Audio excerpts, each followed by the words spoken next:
The timer's not on. It's fine. You guys don't need it. Hello, everyone. Oh, no, the thing got stuck in my ear. Oh, that's so embarrassing. Hold on.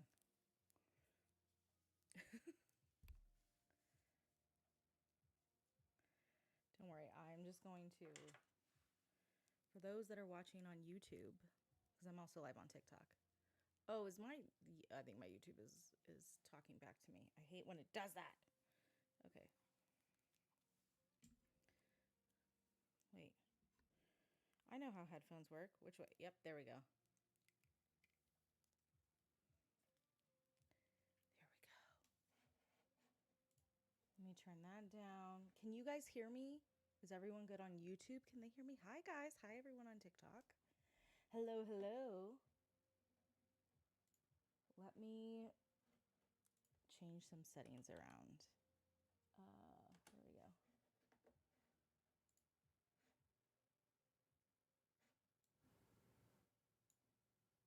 Ooh, wait. Oh, haha, I'm an idiot. Let me switch this over. Yes, we can hear you. Great, awesome, okay. And now you should be able to hear the music. Can you hear the music? Awesome. Hi, everyone. Hello, hello. We're gonna watch the Call Her Daddy episode together. Okay. Let me turn the music down just a little bit. Love the music. It's very soft. Am I soft? Because I can turn myself up. We're gonna get through all these kinks. You tell me. Hello. Hi, everyone. Okay, beats. Yeah, but it's really quiet. Okay. Hold on. Let me see. Where am I on this lineup? There we go. Okay, awesome. Listen, this is why we're live. We're going to work out some of the kinks. We're going to make sure we are all ready to go. I would like to let all of you know, yes, my office is a mess. I think you turning your right. Okay, perfect. Here, I can turn it up one more. I'm going to turn it up one more notch just to see if that makes it any better. Hold on a second. Is there a... Yeah. Okay, you're good. Music level feels nice. Ooh, nice. Can't see you though. Okay, well now can you see me? Here, I'll turn I was trying to hide how messy my office was because I have not had time to clean it. We went from one event and then we go to another event next week and my office is just taking a backseat. Do we have to have Call Her Daddy video open? No, I'm gonna stream Call Her Daddy just for everyone to know. So this is the situation, okay? And I'll share my screen in a little bit and we'll kind of see it. My audio cuts in and out. Uh-oh. Hold on. I think my Wi-Fi is actually pretty good. No audio? Okay. So, it might just take a minute. Okay. I'm also in a Zoom meeting. Yeah. So let me just walk through what tonight the plan is. So we're going to watch ooh, that's loud in my ear. We're going to watch the Call Her Daddy episode together. Okay.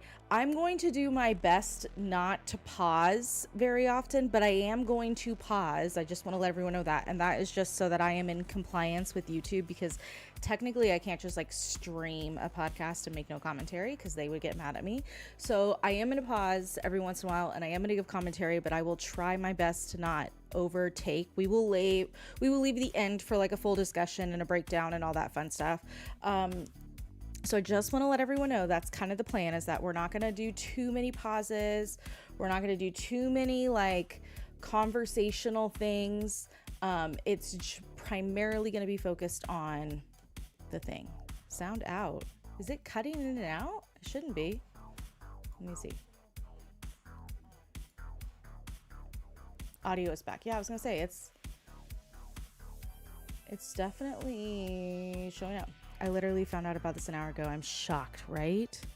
We're gonna do this together. So for those of you that are on TikTok, I am live on YouTube. We're gonna watch the Call Her Daddy podcast episode, and we're gonna watch it all together. It's gonna be a fun discussion. I'm really excited. We're gonna talk about this podcast, and we're gonna see what happens. What we think. We're just gonna see. I don't know. Any theories? You guys have about 20 minutes until it goes live, and then it And then it's time. Let me see. I'm so excited. I can't even try to read tonight. When does it start? It starts at 8 o'clock Eastern time. Here baking cookies. I love it. I think it's on their end. Okay, sounds good. Hold on, let me go and see if I can get it up actually. Let me get it up. What I found funny, I don't know if anyone noticed this, but they actually had to, oh yeah, it's here.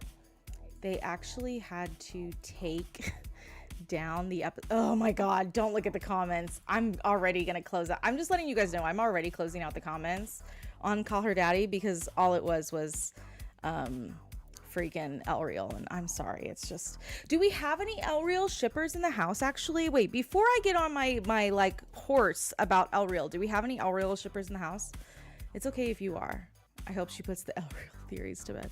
It should be Azarus. Listen, I am not. No, we do not. Okay, I just need to, I've said this before, and I know it's been a while since I've talked about SJM, but I will go ahead and say what I said years ago, which was that I used to be an El Real.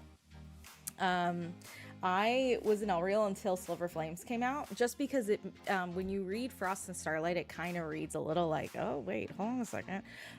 But based on how Sarah writes, not taking Frost and Starlight, or not taking Flame and Shadow into consideration, based on her writing pattern, it didn't seem like that was where we were heading. So sorry, guys, I don't think we're getting that. But I would love to know, like, where the El Reals got so damn confident. I'm just gonna be completely honest. I'm so excited for the possibility for a ship war to be over. Girl, that's the whole reason. Someone said that on TikTok, and I just need to say, girl, that's me. Like, I need this to be over. Legit cannot stand this tidbit about you. At least I'm honest. I don't hide it. I was into it. And then I read Silver Flames, and I was like, oh, this is not the direction.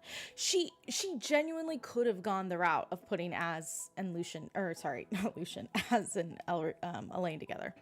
I would like Az to have someone we haven't met. I would like him to end up with Eris, if I'm going to be completely honest.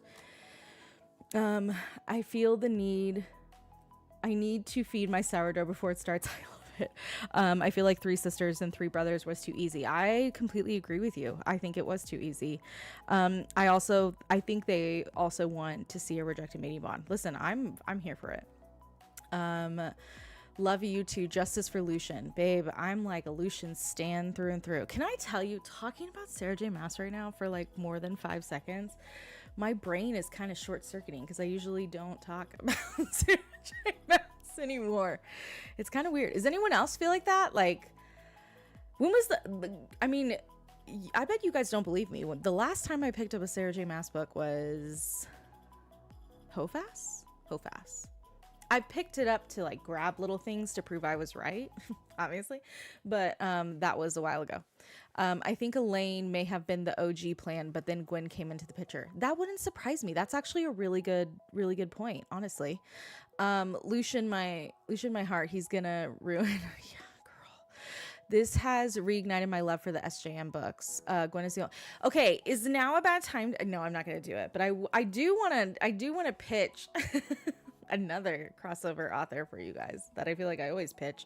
But I feel like, you know, I know everyone's in the SJM mindset, but you know, when you're ready to come to the dark side of Melissa K. Rorick, come on over, sisters. Ellery, hi, babe. So yeah. Okay. So for those of you that are on TikTok, we are going to move over to YouTube in a little bit. The link is in Discord if you haven't joined yet, but that way on YouTube, you guys can watch the Call Her Daddy episode, and we're going to do some commentary. So I'm just giving my usual pitch. I'm on here to say hello and that I love you all, but in about 15 minutes, we're going to migrate completely over, and we're going to watch the Call Her Daddy podcast together. So if you want to migrate over to YouTube, go ahead. It is youtube.com/ I think it's, well, actually, I don't even know my own YouTube, so let me find out.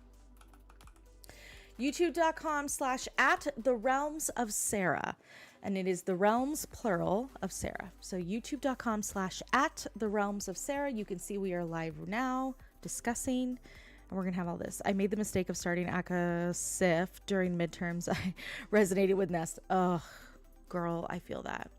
I became an Lucian lover after seeing the hate Lucian got for no reason. I feel that.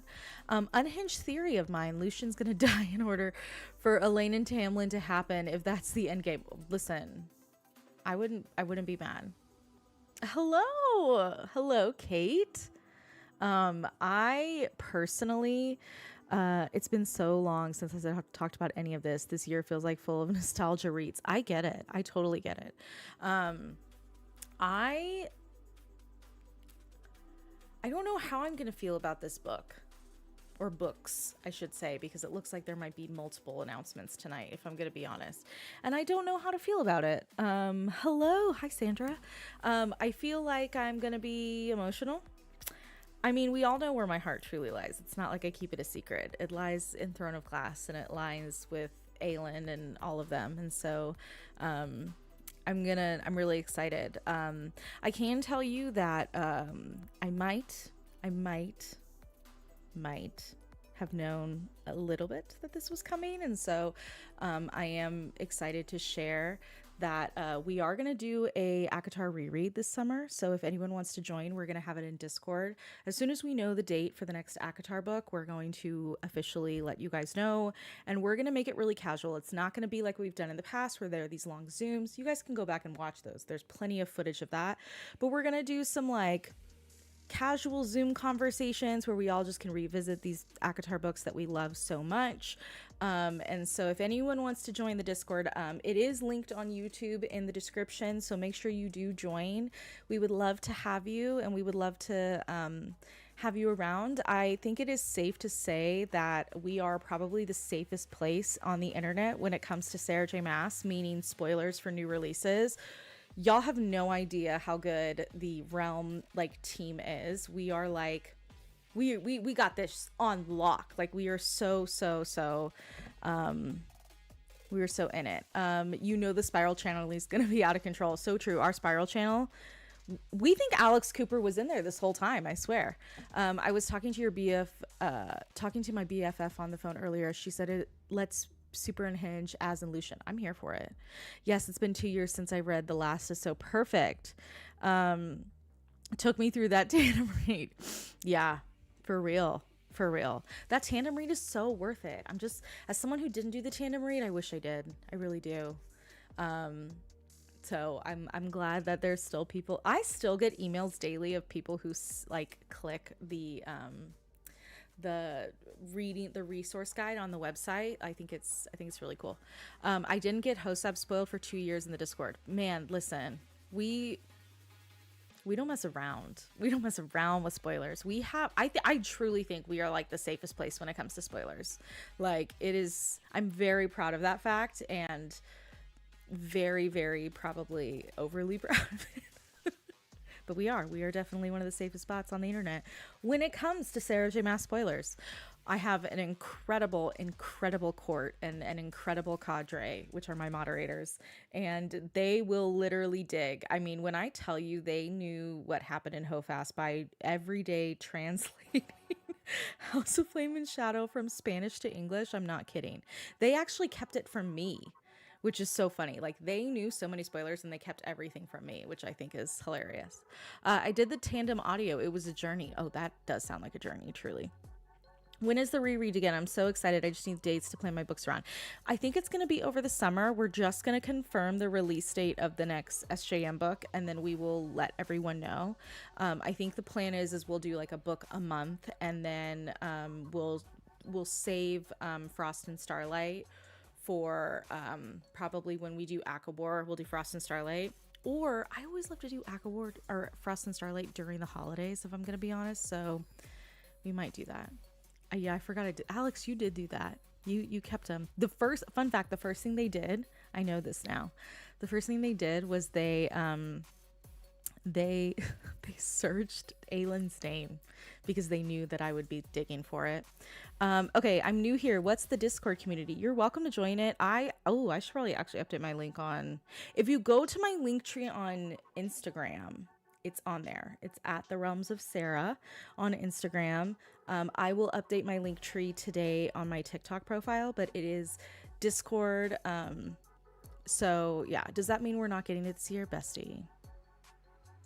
I think we are going to get it this year. I think we are. Okay. We have about, I'm going to do a 10-minute warning. We have 9 minutes until this episode's about to come out. So if anyone has any snacks that they want to get, any like little like treats that they want before we go live, this is the time to grab them, my friends, because we are about to watch this together. Is it anyone have any crazy last minute theories before we go into it? How do we watch? You're welcome to come to YouTube. It's youtube.com/@the-realms-of-Sarah. And I will put the @the realms of Sarah down here so you guys have it. Hold on. How do I comment? I don't even know how to do this. Where do I do this? Can I comment? Nope. Guys, you would think I know technology. Oh, comment. Oh my God. youtube.com/@the-realms-of-Sarah. There you go, friends. Come on and join us live. Are we going to do a full spiral here on Discord? We'll spiral for maybe, I don't know. We'll see how the episode goes, but we'll definitely do a little bit of spiraling, and then we will go over to Discord. But that is where we are live, so definitely come join us, all my friends over at TikTok. We would love to have you. I am so excited. I'm going to vom. We'll do spiral here and there. I knew you wouldn't miss this, right? You guys, you think I'm going to miss this? Bryce and Azriel theorist here. Ooh, I love that. Hi, Danielle. Danielle, I totally missed the rainbow today. For those of you that are wondering what I just mentioned, we play Heartopia, me and the mods. We play like almost every night. And hi, bro. And we tonight was a big. It's like Animal Crossing, like MMO style. Basically, is like what Heartopia is, and we play every night. And so. I just saw, yeah, Danielle's like, I missed the rainbow too. Dang it, guys. Can't believe we did it. As doesn't end up with anyone. It won't happen, but I wish. I mean, listen, I'm that level of petty sometimes, truthfully. I really am. An Elaine book only. Okay, here's the thing. Do we think we're going, can I put a poll in here? Wait, hold on, can I? Oh my gosh, let's start a poll. Okay, here's the poll. Do we think we are getting, I'm putting a poll on here. I'm going to put something. Okay. I'm just going to hear it. Elaine as, I'm going to throw this in because I've heard some rumors, some theories. All right, guys. There is the poll. I put it in here and said, who do you think will star in ACOTAR 6? Do we think it's going to be Elaine as or Nesta? Now, I know Nesta might have thrown some of you off for a second, but heard that we might be getting like a Nesta trilogy situation, which as a Nesta stan, I'm totally here for. Sore throat. Oh, do I sound like SJM Magic Works Deep? Yeah. Live in the UK, thought I'd be watching tomorrow. Went to sleep, just woke up with a sore throat. Oh no, I'm so sorry, my friend. I'm so sorry. Okay, 42% of you are saying Elaine. Let's see. Can I see the total? Okay.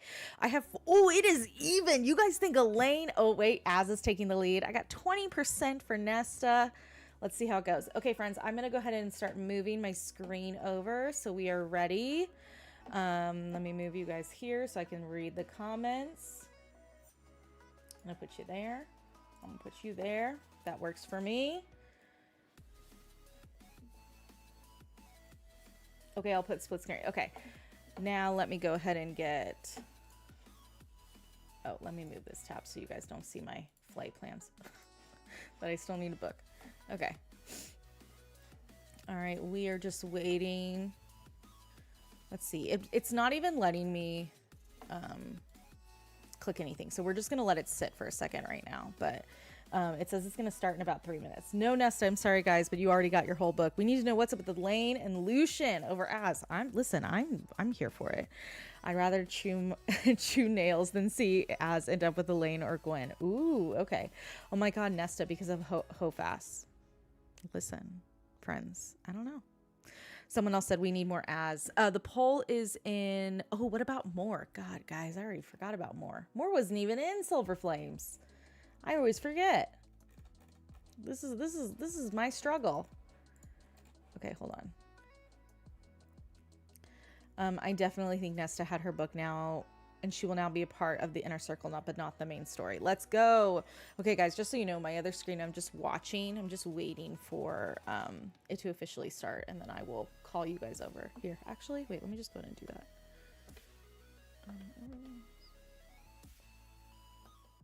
See, look, I'm just waiting. I'm just waiting. That's all I'm doing over here. So we're just waiting to see what happens. And then we're going to watch this together. I wouldn't be surprised about Nesta getting more because of CC3. I need her in as. I should also say before we get started in this is going to be full SJM spoilers. I saw someone get mad at the Alex Cooper reveal. Like, I'm sorry, guys. I just need to be like who I am for a second and just say it is ridiculous to me that I saw comments on threads of people getting upset that the Alex, like the Call Her Daddy trailer had spoiler questions. Like, besties, these books have been out, like a Throne of Glass spoiler. Girlfriend, Throne of Glass has been out for over 10 years, like book one. If you think that this episode is going to be spoiler free, no, it's not. We're going to talk about it all, okay? Like, I'm so sorry. That's just the way it is. Like, prepare yourselves. We're going to discuss the whole thing. It has been 84 years. Catch up already. This is so true. 26,000 people are waiting. That is insane. I do agree. Wouldn't be surprised about Nesta getting more because of CC3. I think that instead of Az being obsessed with more, that he's been silently stalking her. She's a secret home in winter and has felt someone watching the shadows. This is going to be look. Already the trailers have broken records on this. Okay, it says it's going to premiere in about 60 seconds. So let's see. As soon as I have it, I'm going to switch it over. Okay, friends? Thank you. The books have been out forever, right? Okay, I'm going to end the poll. It looks like you guys are really leaning towards Az. I personally am leaning towards Az as well. Oh my God.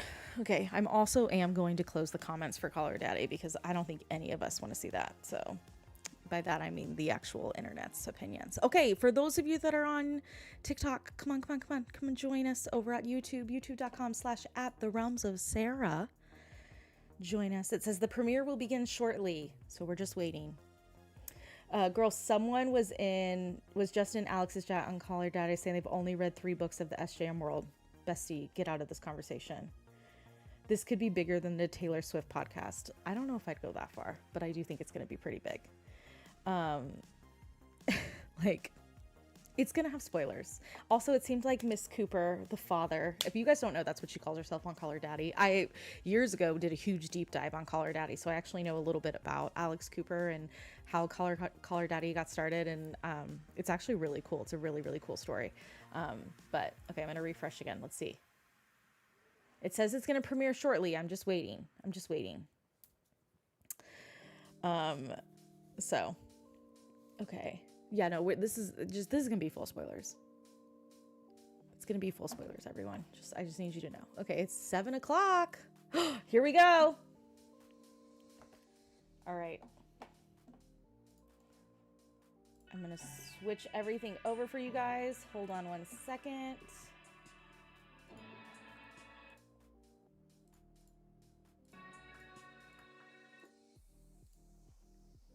Okay, I'm turning the music off. Can you guys hear that? Are you guys good? Okay, are you guys ready? Is it too loud? Because I can always turn it down. It's a little loud for me. I'm just going to turn it down just a little bit, okay? Okay, friends. Grab your snacks, grab your water. For those of you that are on TikTok, go to youtube.com/@therealmsofsarah. We are going to start watching Call Her Daddy. As you can see, the screen just changed on my glasses. You have 56 seconds, 54. We're about to watch this live. youtube.com/@therealmsofsarah. If you search at The Realms of Sarah on YouTube, you should be able to find our live, or you can just go to Call Her Daddy and watch it over there. It is truly up to you. Oh, I'm quiet. Okay, let me turn myself up.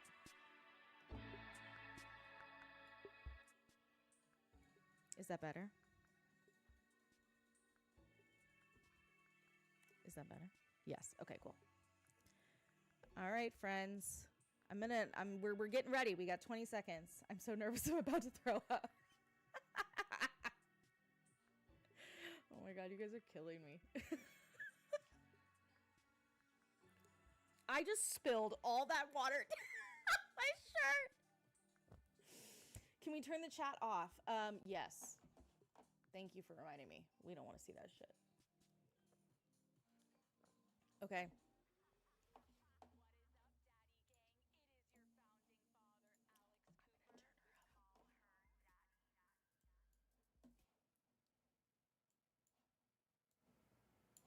Excited to be here.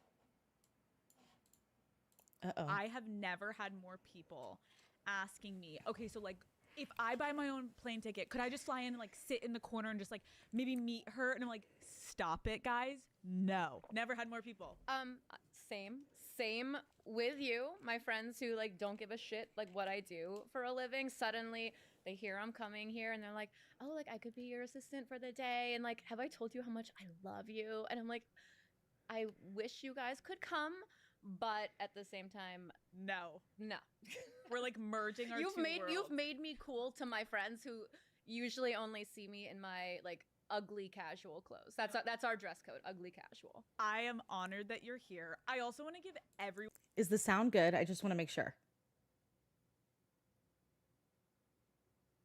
Do I need to turn it up? I'm just checking. I'm waiting for a comment. Sorry. She looks so good. She does look really good. Yes. Okay, cool. I just want to say, spoilers could happen in this episode if you haven't read all of the series. Thank you. So I would just beware. Don't come for me on social media if we talk about things that you're like, what do you mean? Like, just prepare yourself. You guys have had plenty of time to read. Plenty of time. You really have. Multiple rereads. Okay, you are the best-selling author of Throne of Glass, Crescent City, and the ACOTAR series. Mm-hmm. You've broken publishing records. You have sold over 75 million copies of your books.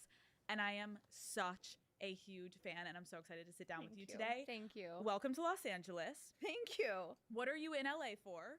I'm only here to be with you. You're the only reason that I would actually come to Los Angeles. Do you come here often? You're like, no. We don't like LA. Well, you know, we used to live here. So, of course, like, I like LA. Okay. But, like, I mean. You're just here for this. Or I'm here just for you. I'm honored. Just for you, Alex. I am honored, Only Sarah. for you would I drag myself across the continent to Los Angeles. Thank you. She's not wrong. If you are on a plane, we can turn the podcast up. Can you ever work on a draft, or it's like way too risky? I'm on deadline right now, actually, working on something. Okay. But so I had to work. And then the worst thing is that like my husband, who was supposed to be helping with the kids, just takes a nap. So you're writing and you're holding children. And the kids are like, Mommy, like, can you get me a new sparkling water? Like, Mommy, my iPad turned off. And like Josh is just there like snoring. The dog's like sleeping next to him. And I'm like, what is this? I was about to throw a bucket of water. You're like, this is why my fans are mad at me, guys. Okay, I need to lock in and to focus. Yes, I was like, there is like, we need to like get this going. There's no time for naps, for spouse naps anymore. Yeah. I feel like you're also known for your writing playlists. Okay, yeah. What have you been currently listening to for inspiration? Good question. Weirdly enough, like I heard the soundtrack to the Rob Pattinson, like the Batman thing. And like there was like certain like pieces in that just like spoke to me. And like, yeah, so that was like kind of like the current thing. But then like, I mean, it's not really like inspiration, but like K-pop Demon Hunters, I'm still playing that nonstop in my house. And like even my 7-year-old son has been like, okay, like we're kind of over that. And I'm like, we are never over this movie. We are never over the soundtrack. Wait, that's when you know you've lost it, where your kids are like, can we stop, Mom? And you're like, no. I know. I'm like pre-gaming in the shower, like listening to the your Golden. Like, babe, We need to calm down. Yes, no, like I bought the yeah. vinyl record. Oh, you're I was going to say really quickly, just to pause, deadlines, because some people are asking. Deadlines can mean multiple things. It could be an editing deadline. It could be an actual writing deadline. My guess is it is an editing deadline. So just to think. Do you guys want the captions back on? Okay, I'll turn the captions back on. Sorry, I didn't know. Here, let's see if I can make it a little smaller. Can I make the captions a little smaller? No, I can't. Okay. Options. I can. Font size. We're going to do it at 75. Is that okay for everyone? Okay. in Of it, that- Sarah. Yeah, and I play it when my kids are at school. I put it on, and I play it on repeat to the point where my housekeeper thinks I'm having like a mental breakdown. Yeah, And the kids aren't there, so No, you the kids really aren't know there. you're in love. no, look, it's my jam. Okay, can you tell us like what is your ideal writing setup? I'm not like a fancy writer. Like I don't write publicly. Like I don't want to be in a cafe because like I like get very into my stuff. So like I'll be crying, like to feel what my characters feel. Like I have to like emotionally connect with them. So if it's like a devastating scene or just like a very emotional scene, like I will be sobbing. Oh my god. Yeah, like my husband has like walked in to like my bedroom where I actually write in my bedroom, and he's like seen me just like weeping, and he just like quietly closes the door. He's like, yeah, we're not. Like a normal husband would be like, "Babe, are you okay?" Yeah, and no, he's like, "Got it. We're on." Yeah, like no, a he big hears me like chapter." blasting like my like classical music movie scores, and I'm weeping, sobbing, like typing as fast as I can, and he's like, okay, yeah. So the bedroom. Yeah. So like I just have a desk in my bedroom. Like I don't know, like they say don't work in your like where you sleep, but like Right. I don't know, it's like a cozy, happy space for It me. works. Like when I'm in an office, I'm kind of like I don't know, it's not like my vibe. Yeah. Like You need to be I used to cozy. want to have like my own office, but now I just like I like to have my own little like tiny cozy space, and like I keep a very tidy desk. But it's like covered with like crystals and like ridiculous things like Naturally. Labubu. I have a Labubu sitting in like a little like sun chair with like sunglasses on. Like it's Just good ridiculous. vibes. It is good. I only You things heard that that? bring me joy. That's what I put Labubu. on my desk, but I keep it I very bet. tidy. But then of course I have like 3 coasters Not me with my little boo boos sitting in a little like bag in the corner over here. on my desk for like one for water, one for like a latte, and one for a Diet Coke, and they always need to be like constantly filled. That's the And rotation. then like space for Cheetos, which is the worst possible food to eat when you write. You're like, I know. Are you like a I am the- puffy or a crunchy? I'm the flaming hot. I've never had one. I've never had one. I'm scared. I'm scary that I'm like my husband's always like, why? And I'm like, I like it to burn. Do you like spicy things in general? Yeah, or I is- do. Okay, But I've never had one. Now I kind of want to try You one. need But, to try one and you need to tell me what it was like. but like, is it like It's a little like, painful, but like it you're like not kind of selling this. but it's like good. Like Okay. I like the burn. Like it Okay. keeps when I'm editing my Yeah. show, I'm like eating them. And I love the little thin ones, and I just like kind of too. take it and I'm editing. It's a vibe. I also was curious, Is like that better?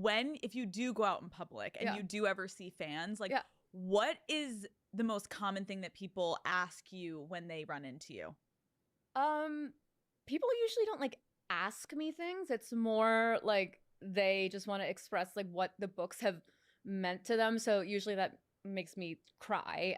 But I'm also like such a nerd where like if I see someone in public reading my books, like I go up and say hi to them because like I want to say thank you to them because like So sweet. all these beautiful like blessings I have in my life, the fact that I can like do this for a living is because of people reading. So like how can I not at least just like go up and be like, I just want to say like thank you. But then like when I do that, like I think they don't believe me initially because They again, don't. normal Sarah covered in Cheeto dust. They don't believe like you. I look I like can tell you that. unwell on a daily basis. So they're like, I don't think that's actually her. And then I'm like, no, it's me. Like, look, I've got the tattoos. You're like a psycho being like, it is guys, me. thanks for reading my It's- book. They're like, who is this? yeah, no. And so And like they Google you and yeah. they're like, I think that was her. but then I feel like weird. Like sometimes like I'll like if I see someone reading like especially the Akatar books and like I'll interrupt them. I'm like, what part are you reading right now? Like, and is that like your mom like walking in on you like when you're like watching porn or something? No, where I'm like, is is that like a weird thing? No one's ever No. told me that. Like I've never like it is. I cannot imagine if I was reading and I looked up and it was you. I've would it had be weird for you if I was It would like make No. it 10 times better. if it was like a Yes. super smutty? Wouldn't like, care because you wrote it. It makes I me know. I can tell you as someone who's friends with authors and they have literally watched me read a book, it is literally the coolest thing in the world.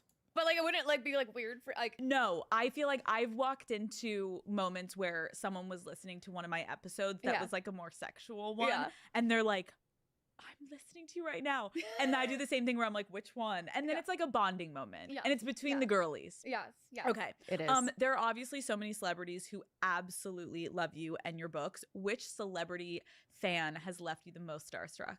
I mean, I respect like so many of these like women, especially. So like, like Margot Robbie's like Margot's become like one of my friends, and like the I love best. so like meeting her. I just like, you know, she was coming off the heels of like Barbie when we first met, and I just like, it was amazing when she and I like first met up. Like we were at like a coffee shop in New York, and it was really, really moving and inspiring. You to mean see the how coffee many shop young that everyone women got came paparazzi up to photos her, of? like not for a picture, not for anything, just to say thank you for Barbie and what that meant to me. So and like I incredible. loved, and like that's kind of like the fan interactions that I have are usually like people saying things like that, and so like it was really cool to like just like, I thought that was like the impact that Margot has had on She's like amazing. Whip. Like she's just, I love her. when I like describe her to people, I'm like, she's as beautiful on the outside as she is on the inside, and like so smart, and like it's an Brilliant. overwhelming combination. It But is. she's a marvelous person. Speaking of Margot, people are obviously dying to know what is going on with this potential ACOTAR TV series. Ooh. Can you give us any update of like, what do you think is happening? So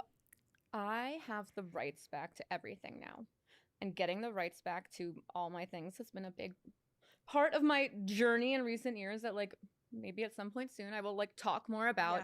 Yeah. But like right now, my focus is on books and like because it's been a little while since like you guys have had something. So like I'm focusing on like that, but like I look at any TV movie adaptation as kind of like another facet of like the worlds that I've created, and it's something that I want to be. So that's a PR answer of saying it's not happening.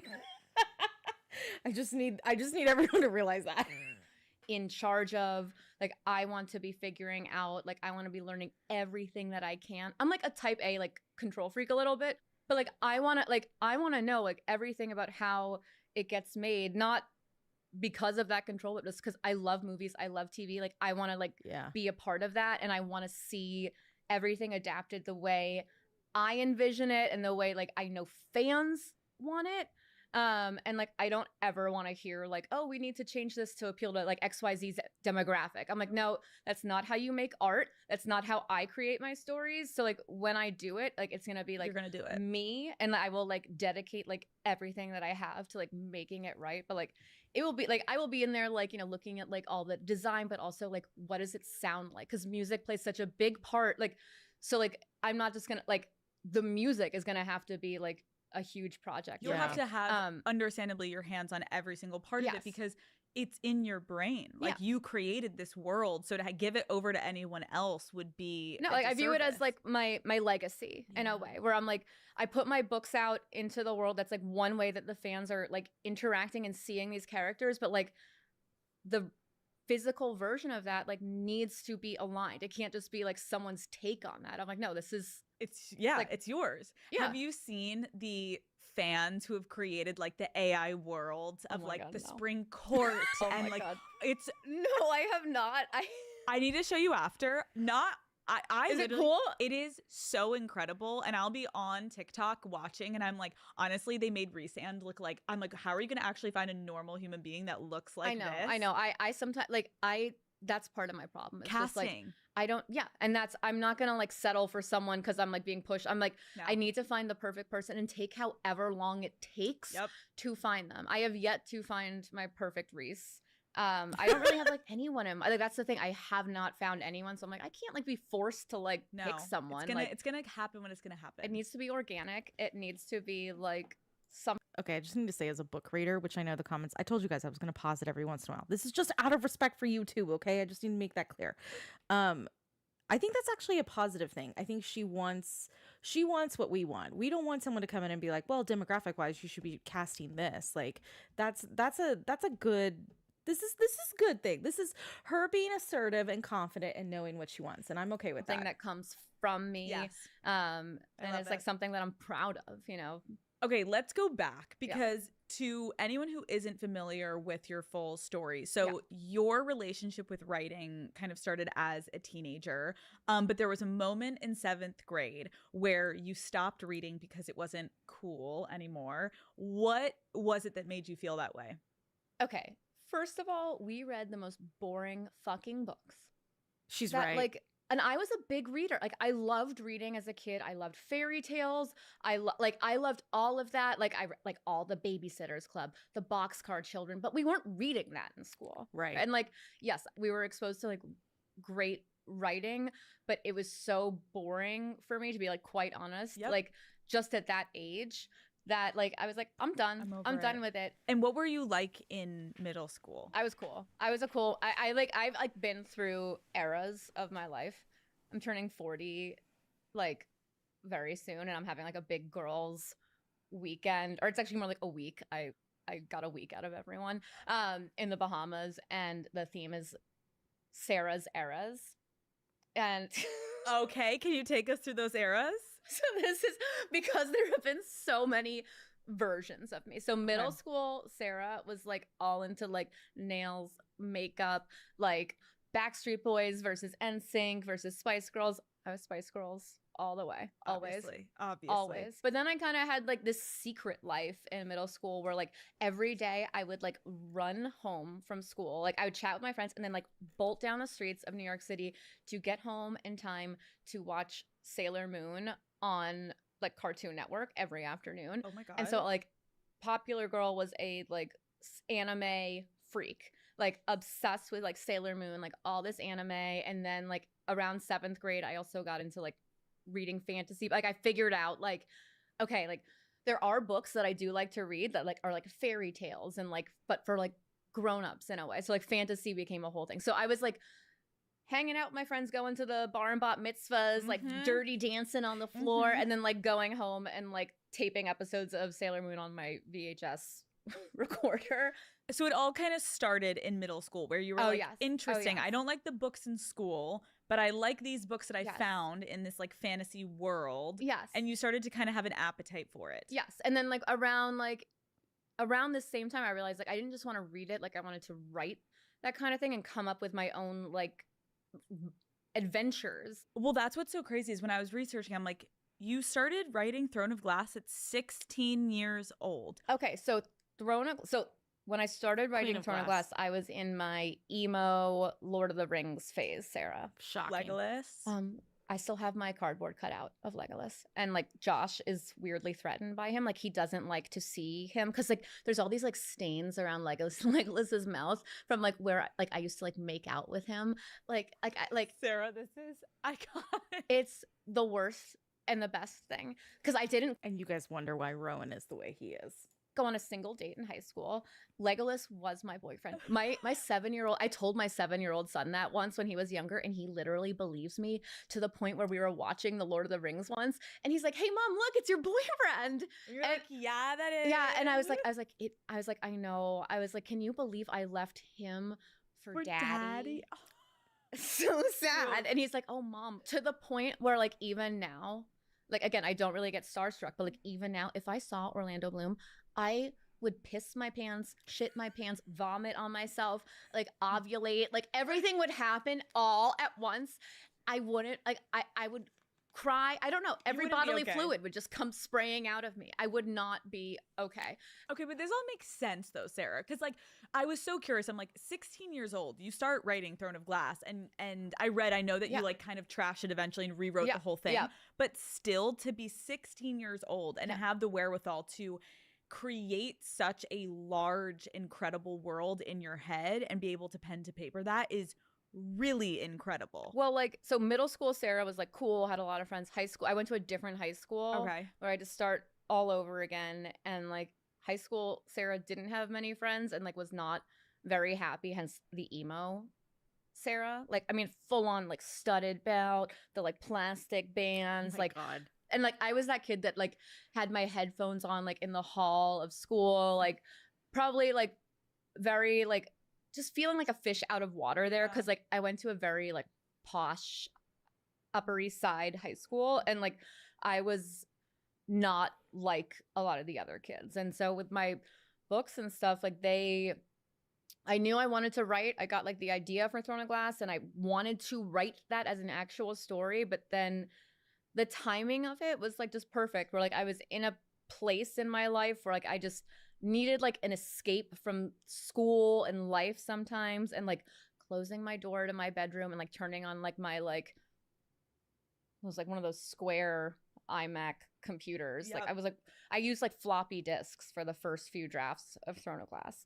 But Oh like my that God. was like an escape for me. It was like if things weren't going well at school or like at home or just like in general. But it's so beautiful too to hear you say that like this was such a passion of yours. And then Yeah. obviously you were able to turn that passion into your livelihood and your purpose. And then at 26, you finally publish and come out with Throne of Glass almost 10 years after you came up with the idea, which I think like it's like a really hard industry to get into, obviously. Correct. Anything in publishing, it's like it's close to impossible sometimes to get your first book published. Did any of your family or friends try to sway you and be like, Sarah, I don't know if this is the easiest path to go down for a career? I got into a number of fights with my parents who I say this quite lovingly, but my parents are like New York lawyers. My mom was a judge.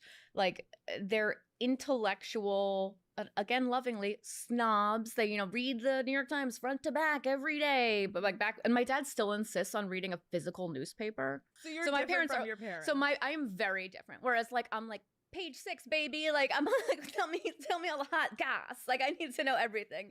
And Love so like it. my parents are like, oh, did you read this analysis of so and so? I'm like, no, but did you see what she was wearing last night on? And they're like, what is this? But so I was always like this changeling alien child who was like into the fantasy stuff. And my parents were great in that they always gave me an unlimited budget, like 4 books.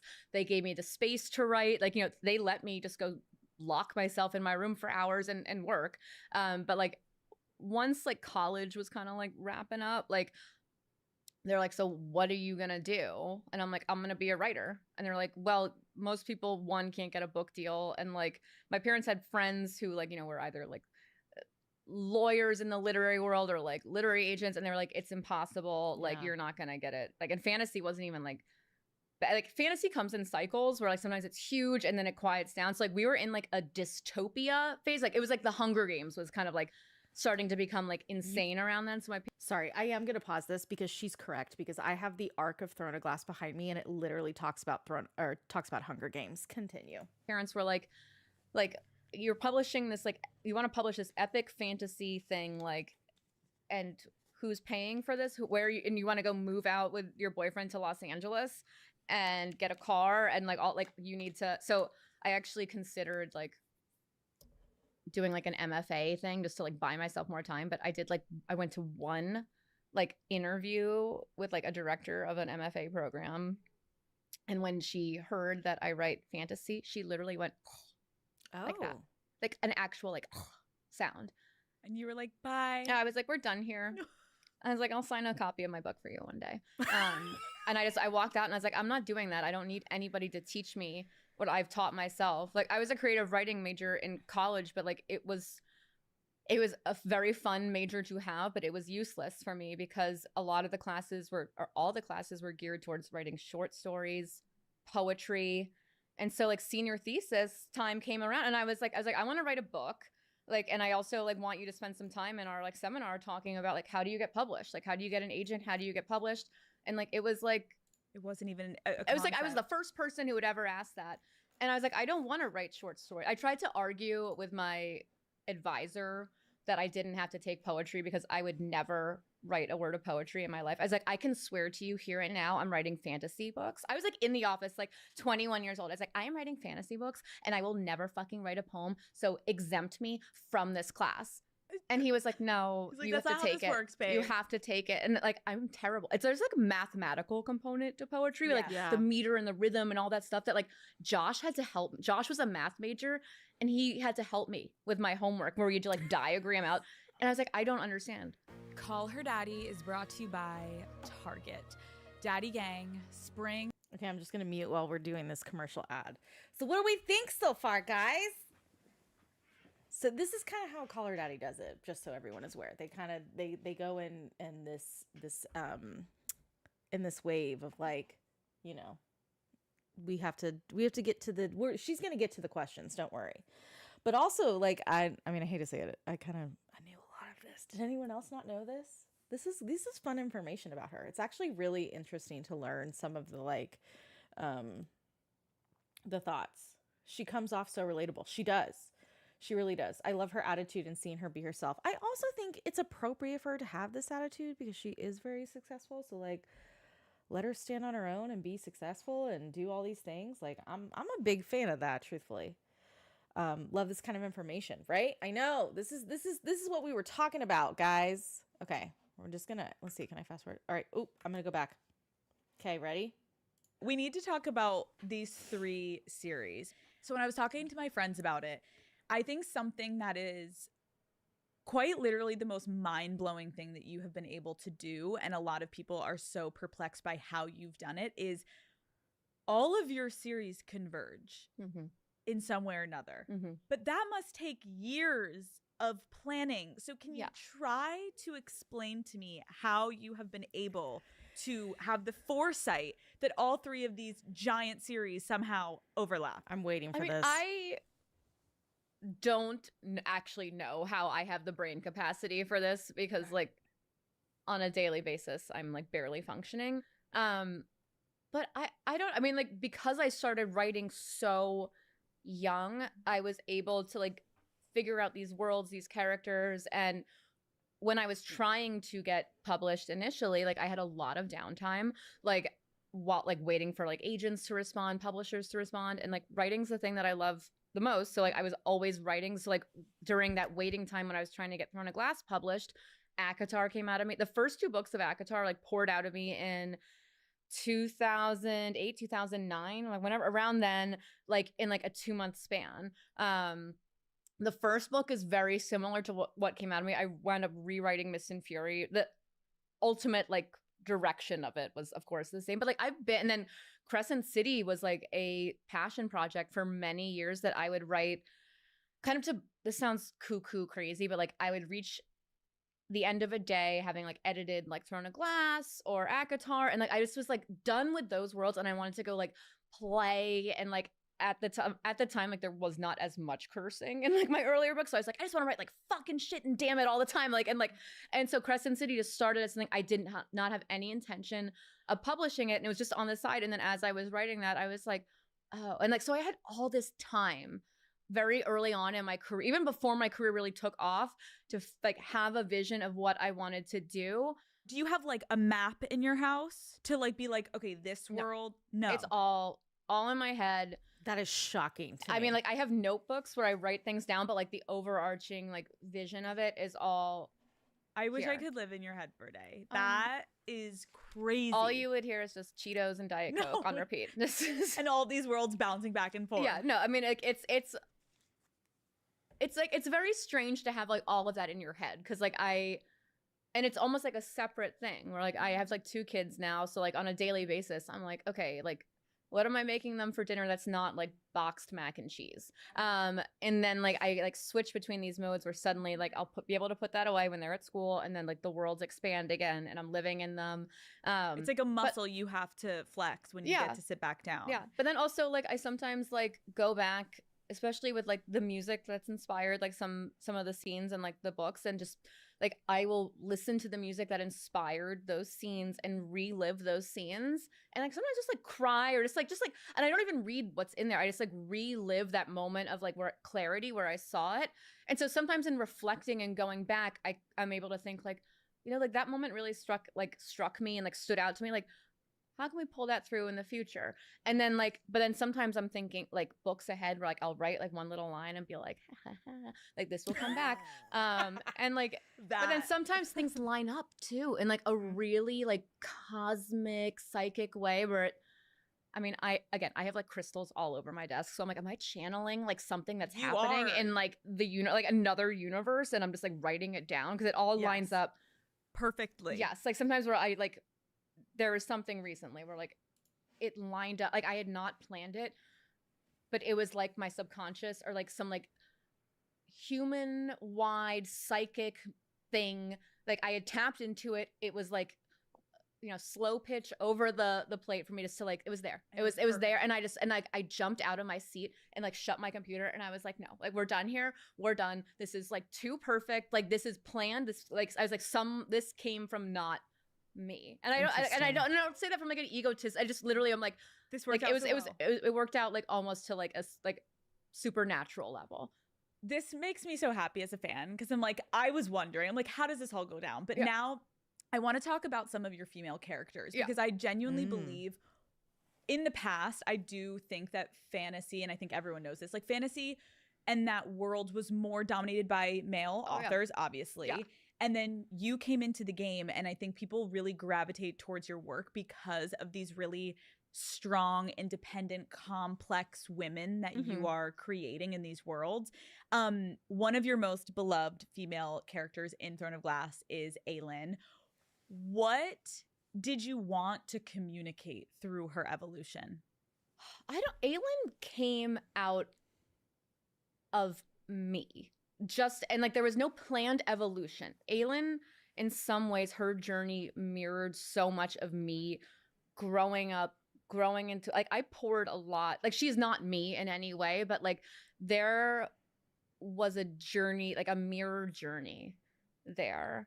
And a lot of my books are like, and what my characters go through is in some ways like a mirror to things I've been going through. But like Aelin from the start just came out of me fully formed, kind of like Athena springing from Zeus's head, like that. And she just was there. I believe that. And like I almost just let her lead the way, and like my life like paralleled it where I could understand it sounds like I had no control over her, but I really didn't. And I let her lead me where she needed to go, but also was able to like connect with her. Like, I don't know, like there were just like moments in my life where I can like look back at those scenes in Throne of Glass and remember like what it was that inspired that scene, and not like play-by-play events, but just like a feeling. Like in like the Assassin's Blade like novellas, like there's like one of the later ones, like she's like out all night like partying and like just, like watches the sunrise, and I was like, that was like me like in college, like staying out with my friends, like having an amazing time at a party, and just like that feeling of like you're young and everything's beautiful and like you are immortal, and like isn't it amazing to be alive and like here, like that went into that. And so like those were the things when I was able to connect with her in those moments, like. And so I don't know, like, and then like her rage and her like her anger, I'm like, I never got to see women being angry and bitchy the way I often felt. Like I always felt like everyone like had to be like sweet and nice, and like I was not those things. I was not any of those things. Like I was always kind when I tried to be to people, but like I had like strong feelings about things. Like I could fly off the handle at something, and I wanted to write about a woman that like didn't have to be appealing to anyone, and that like I did not give a shit if anyone reading it liked her. Like this was her. Sorry. Like that was who she was, and like take it or leave it. Better. And like I wanted to let her make bad choices and learn from those choices and grow. In the same way that like I also wanted her to have like different romantic relationships. Like I don't know like anyone that like has just been like, I met this one guy and like we're in love and now we're getting married and that's it. Like no, like I wanted her to grow with that and take things away from those relationships. And I don't know, she just like as I was learning all of that stuff growing up, and like, you know, like she was too. Like so there was just a natural mirror. She was one of the first characters you ever wrote, so it's like to know that there was a mirror there, it makes sense. And I think it's beautiful that you were like, I literally don't care if anyone likes her or doesn't. Like this is who she is, take her or leave her. Yeah, I mean that was the same, like Manon in Throne of Glass, like that was like an even more extreme version of it. I was like, she's just gonna go like with her nails and she's just gonna like do her thing. Yeah. You said you're drawn to writing women who can't kind of be placed in a definable category, which I love. As a woman yourself in this industry, what box have you felt like people have tried to put you in? Oh. You're like, oh, sweetie, how much time do we have? I feel like I should have a sedative before I like completely explode. I just think in general, when a lot of people hear that I write romantic fantasy, you know, like as much as I love my like steamy, sexy, hot scenes, like this dismissal now of like smut, where I'm like, yeah, I write smut, like I love it, but like that's not what like my fans come up to me to talk about. Like they like when Yeah. they want to come thank me, like it's like, yes, we giggle and laugh about like the hot scenes, whatever, but like they tell me how they left like their abusive husband after they read A Court of Mist and Fury, and like we cry over that. And so like the putting me into this box of like she just writes like really sexy stuff, I'm like, no, I love writing that stuff. I'll always be proud of it. Like, I mean, granted, like I was like copy editing a scene in Silver Flames once where it was like when Nesta blows Cassian at like the dinner table, and my dad was visiting, and I was like, I had like the printed out pages, and my dad was like, what are you working on there? And I was like, oh my God. I was like, nothing. We're done. I'm not editing this scene anymore. It was the worst fucking thing. You're like, Dad, please don't read this. No, and like he insists on it. I'm like, should I rip out pages for you? But then like the sex, but that's the thing where I'm like, the sex sometimes is tied to the plot. Yeah. Like Silver Flames, for example, like Nesta and Cassian, like they're having like hot sex and like bodily fluids are flying everywhere, but it is like intensely tied to their own emotional journeys and their own journey as a couple. Mhm. And so like this dismissal of it, like it's just like smut, like whatever. I'm like, it's fun. I design it to be entertaining, but it's also moving. And like I write like what I consider to be like cool shit that like means something to me. I love that you just clarified that too, because I do believe it is such a double standard, obviously, with women that like Yeah. if you at all tap into sexuality or sex in any realm, everything else that you also are contributing in that category is completely dismissed because people are like, oh, you're just writing like sex shit. And you're like, wait, no. I'm sorry, there are plenty of books out there. If I just want to read the smut, I will go find a very smutty book. I read Sarah J. Maas because of many, many other reasons that are not tied to the smut. And sometimes I'm like, the smut is in the way of what I was diving into. That's like, what? And so it's so frustrating, but I do believe in a gorgeous way. Like if people took the time, that's also just a testament to people sometimes don't give a shit and they want to misunderstand you. Yes. If you take the time to understand these female characters that you're writing, yes, they have been so liberating for so many women. They have helped so many people and it's been an escape for a lot of women, which you've done an incredible job with. Oh yeah. And I think of it as like when I want to reread books, like I'm not going to like the depressing, boring shit. Like I want to read books that make me Oh, I am. I'm picking up the depressing stuff first. happy, that have a happy end. And like if you want to read like those other types of books, fine, like good for you. But for me, like I want things where like I go on a journey, like I there's hot sex that I can like, you know, dog ear those pages and like read all of that however many times I want. But then also like it brings me joy. And I find that there is a tendency for people to roll their eyes at things that bring joy and bring women joy, especially.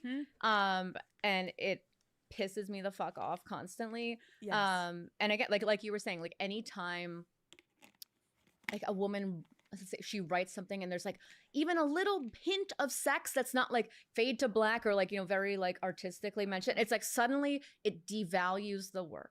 And it doesn't matter what else is in that book. If there is some kind of like hot graphically, and I'm like, I don't understand though, because you're writing a thing that is so accurate to life, and sex is a part of life. I was going to say, this is the commonality that all of us share in this world, is we all have sex. We all deserve pleasure. Yeah. And so if we continue to go down the path of women shouldn't write about these things or read about these things or talk about these things, then it really is still just a man's game. Yeah, so it's very like Victorian almost, where I'm like, okay, like you're like getting into the nitty gritty of like, you know, what, like you're like Midwestern alcoholic. I'm like, what about like the sex? What's going on with that? Like that is a key part of anyone's life. I'm like, you want to have a mirror, like an accurate mirror, and you don't have to have sex, but it's just this idea that like having it there, again, devalues the work. I find it a little more than frustrating.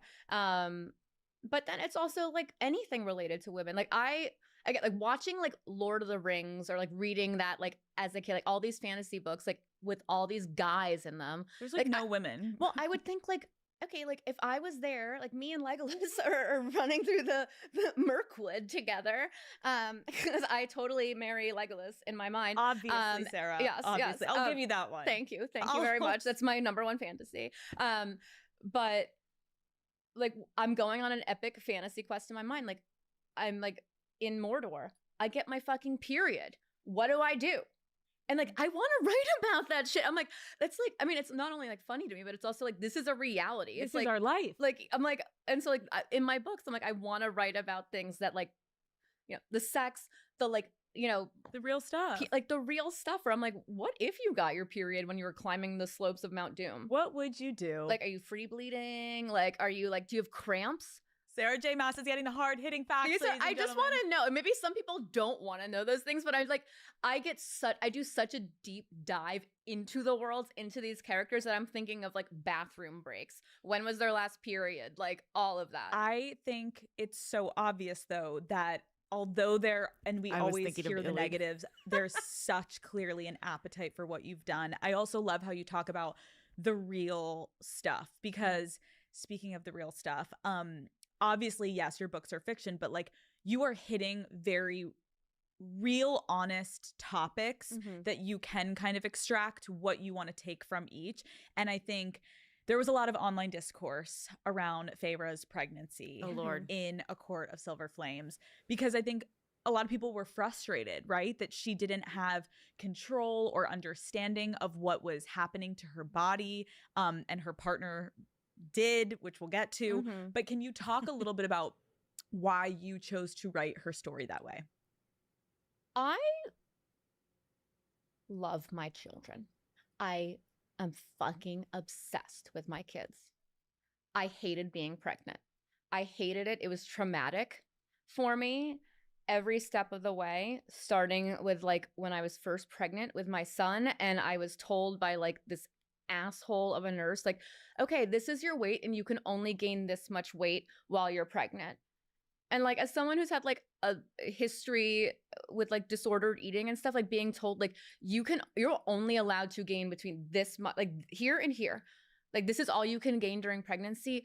It took every bit of joy away, where instead of focusing on this beautiful baby growing inside of me, I was thinking about the food I was putting in my body. And then the constant tests and appointments where you're being like literally like having like probes in you, and like, you know, just like it felt very, and like I'm like the person where I have to make myself go to the gynecologist, even though I love my gynecologist. I'm like I hate doctors, I hate waiting rooms, I hate all of that. I hate the interruption to my daily life. And so pregnancy was not fun.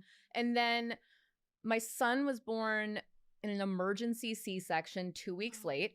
The people that I knew back then who had kids were like, oh, like you don't want to take any of the drugs. Like you will like really hurt like the baby. And it's like the opposite. Like if you're a good mother, like you won't like take the pain medication. And so I was like, I came up with a birth plan. I had a doula. I had all this stuff planned out. And if that works for you, like that's fine. But for me, that was my way of trying to like control it. And then that day, I'm like, I'm told, no, like I have to have every medical intervention possible. I have to have an emergency C-section. But like worse than that, like I went into the hospital and I was told by the doctor who was going to like she was first going to induce me. She was like, go have a big meal because you're going to be like, you know, pushing this baby out all night. So I get to the hospital after having like a big dinner to prepare myself for labor. And then it turns out like I need to have an emergency C-section. But the doctor who is there is a man. And he starts yelling at me saying, why would you eat anything? You can't eat anything. And I was like, your colleague literally told me to go have a big dinner and come here. I did not know I was having an emergency C-section. I'd never had surgery of any sort in my life before this point. So like for me, even to be in like a hospital gown in a hospital, like I'm terrified. And then this man I've never met before, and like is telling me like, this is what we are doing. And like, you did everything wrong. And he's scolding me. So I'm already terrified. This is my first kid. I don't know what to expect. And so then they're like, okay, we're taking you back. And I was like, can my husband come back for like the epidural for all, like, I'd never seen the inside of an operating room. And they were like, no. And I was like, can he please come back? I need someone there with me. I've never done this before. And they're like, he's not allowed in there. And so like, they wouldn't let him back. So I'm like in the like operating room, like sitting That's on the table horrible. waiting for this massive needle, and I'm shaking so violently with terror that like, and like all the doctors there like ignored, like they did not give a shit. It was the intern, like the med school intern that like saw me like panic, like a girl, and she came over and like held my hand through it, and I was like, whoever you are, and like I hope like she probably has no idea that she helped me. Like that meant so much to me that day, that moment of kindness where it was like a fellow young woman like being like, this woman is terrified and like no one is being nice to her. And so then like the recovery from the C-section was horrible. The guy like sliced me way too high. He was lazy. Oh. I'm probably giving you like way too many No, details. you're not. This but, is like this is so the real shit. He sliced me in a way that was convenient to him, but essentially destroyed like the flow and look of my stomach where it never would heal right, to the point where we moved to a new state eventually, and I got pregnant with my daughter, and like it took me a while to even want to have a second kid because what I went through in the recovery from the C-section was so bad. It was not fun for me. And like I had to have this emergency C-section, one, like because like my son was 2 weeks late, but two, he started going into distress, but like he had not dropped. And it was the kind of thing where I sometimes think about this. Like if I had been born like 100 years before, I would have died. And so like that really stuck with me, this sense of like, I should be dead and my son should be dead from this. And I hope he's listening to this, like not freaking out right now, but like I should be like not here. And so like that kind of like has lingered where I'm like, without modern science and medicine, like I wouldn't be here. But then when I had my daughter, I had an amazing gynecologist here in LA actually. And she, in our first appointment when we met each other, she took one look at what this man had done to me and she had to walk out of the room. Wow. And she was like, I never would have cut you like that. And she was so, she was shaking. She was like, this was unnecessary. He's like, well, why did he do it? She's like, because he was lazy and he was an asshole. And so then when it came time to deliver my daughter, and she had to use the same line, and she was so mad that she had to like do this. And like, so it just was like this very traumatic thing. And my body never felt like, with a kid in me, like it never felt like my body anyway. Cause I'm like, there's an alien growing in me. This is weird. And like every time like they would move and I'd like see them, I'd be like, I was not like, oh, I was like, get it out. Like, what is this? And so then like to lose complete control, like a lot, like just I did not have like easy pregnancies and births, and so like Feyre and all of that like just was my own way of processing my shit.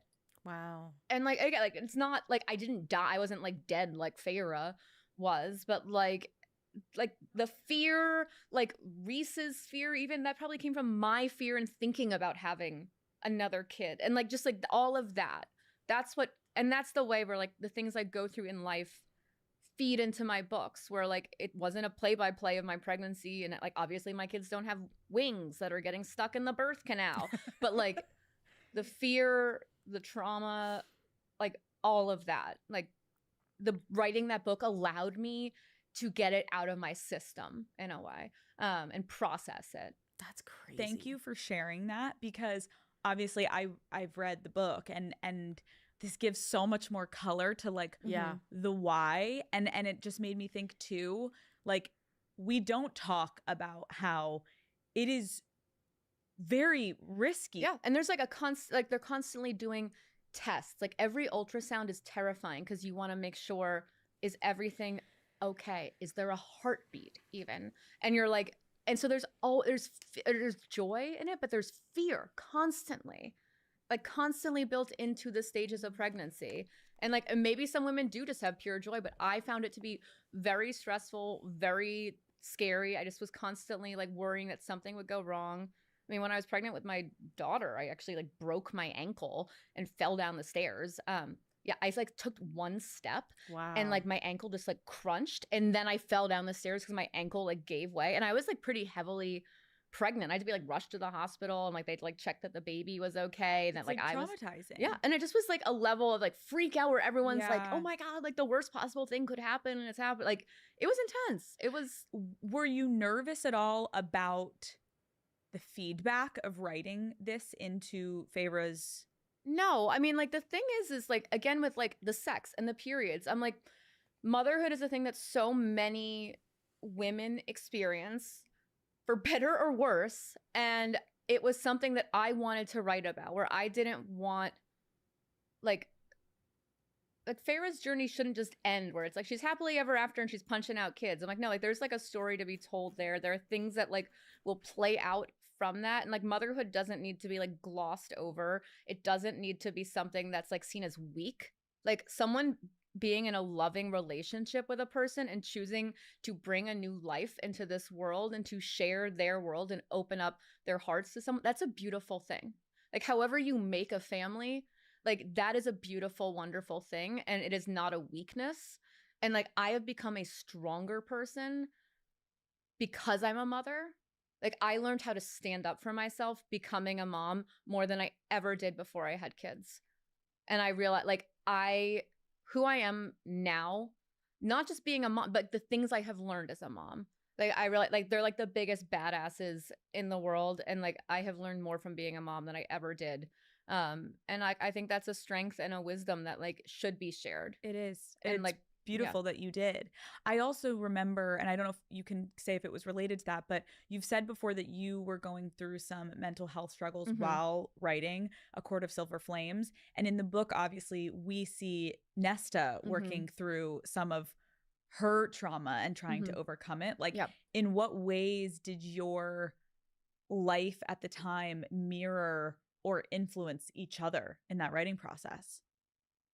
All of my books kind of have mirrored my own mental health journey even before I realized I had issues. Like a lot of what like Aelin went through and like Air of Fire, all of that, like that was like drawn from like very broken places in me. Mist and Fury, that came out of me and I didn't even realize like what that meant about me. But Silver Flames was really the first time when I understood the connection. And I, around 2018, I mean, it was the year my son was born. I had 3 books published. I was requested to come back from my maternity leave like a couple weeks later to do like copy edits, like page, like just like reviewing stuff. And like, so like I literally like the stuff I sent in was splattered with breast milk because I was like pumping like while I'm like editing pages. It was a lot. And like there was a lot. And it was like Kingdom of Ash was coming out that year. And like I just kept like refining things and tweaking things. And it's about to go to the printer. And I'm told like it's too long. The book is too long by a couple pages. It has to go to print in like 2 days. We need to find like 5 pages to cut. And like not just like so I went through this book again, pumping, hormonal, recovering from a C-section, frantic to find like to move text or like literally not just like cutting words, but like being like this line, like you could like bump this word up here, like all like 1,000 pages in a frenzy. I finish it and then I get an email. Oh yeah, we found the space anyway. It's okay. And so like it was just like there was a lot going on. And so like that was the year that I started to have these like panic attacks where I had this overwhelming sense that something awful was going to happen. That it was all going to go away and implode, and that like it got like I had a panic attack that lasted for like 2-3 days I'd never had one before. And then they just started happening like more and more frequently until like I got to like the fall of like 2019 and I reached like such a dark place that like I scared myself and I realized like I needed to talk to someone. I needed therapy. Like it was a very like I feel like I'm gonna cry talking about it. It was a very, very low moment. You can only imagine. And going to therapy wound up being the thing that saved my life. It saved my life. And I went because I looked at my son, and I just was like, I want to be here. This is what I'm fighting for. I don't want to feel this way. The thing that I love the most, writing, has become terrifying to me. Like I need to not be in this hole. And so I started going to therapy. I got put on medication. We figured it out. It was rough, but out of that, as I was doing that, that's when I started writing Silver Flames. And so what Nesta feels in that book, I wrote that as I was going through therapy. And so like, I've like never cried talking. I feel very emotional talking about this, but I remember like the exact moment when I like came up with the idea for this scene where she and Cassian are taking that hike and she just breaks down. And like, that was me in New Zealand with Josh at my lowest on a hike thinking the same thing. And just like, and as I was on this hike, I started crying, and then I saw Nesta and I saw this scene. And so like that came out. I took notes. I wrote down that scene. Like that all came out of me. And so where she gets like at the end, like she's not perfect. She's not healed. She's still a work in progress. But like she was in a hole. I was in a hole, and like we dug our way out of it together. And like the friends that I like made during that, like it's like the friendships she made were like the love that you have with like your romantic partner is one thing, but then like finding like girlfriends that like get you and like don't judge you, like that is another thing. And like that was a gift that I was given too. That Sorry for anyone wondering why I just laughed. I just laughed because I saw, okay, I won't hate on Nesta so much. Yeah. like, and so you just, I just basically wrote what needed to come out of me as I was going through all of it. Yeah. And so that book has a very, very special place in my heart. But now I'm able to look back at like Mist and Fury and like Aylin's journey in Throne of Glass and realize like, oh yes, like I did actually suffer from a lot of these things for many, many years. And I had coping mechanisms in place that were very effective until they weren't anymore. Can you share a little bit with Mist and Fury, like what you were going through? I mean, Feyre's sense of panic, like those panic attacks that she has, where she's describing walls coming in, and like all of that came from feelings that I have, or I didn't even know I was having panic attacks, that race, the acid in the blood feeling, reactions to things, like just like these ups and downs, like all of that. And like I drew on my own like emotional feelings, but I had no idea until I was able to reflect in therapy, like, oh, like, so like high school, like, yeah, like, of course, that's why I felt the way I did. Like my anxiety around like tests and all of that, and like having to like perform, like so many, like I've uncovered so many things about myself, but that now make like looking back on my books, I'm like, oh, this is really interesting. Cause like this was the shit that I was going through without even realizing I was going through that. But Sarah, like it's so real hearing you speak about this, because you sharing your birth journey, and as a woman sitting across from you, when you were like, oh my God, I hope this isn't too much detail, I was like, no, keep going, because I think all of us are sitting here being like, yes, we've experienced it, we've all gone to, whether it's a gynecologist and it's been uncomfortable. I just need to say, for those of you that are watching, like if you're not looking at the comments right now that are live, when she was talking about her birth journey, you guys were all relating, and like you guys were sharing birth journey stories and everything. And so it is important. And I think what Alex is about to say is probably like super valuable. Or a doctor, and these are real things that kind of are like hush hush and you don't talk about, all the way from that traumatic experience, and then having your child, you having this moment where the thing that you loved the most of like wanting to have a child and also writing, and all of it kind of closing in and not going the way you wanting it to, and everyone's like yelling at you to get these things done, what used to be such a fun time in your life to just write because it was in your brain, now it's like it's a deadline, let's go, it's a job. It's a job. And so you started to put too much pressure on yourself, because understandably this thing has gotten so massive.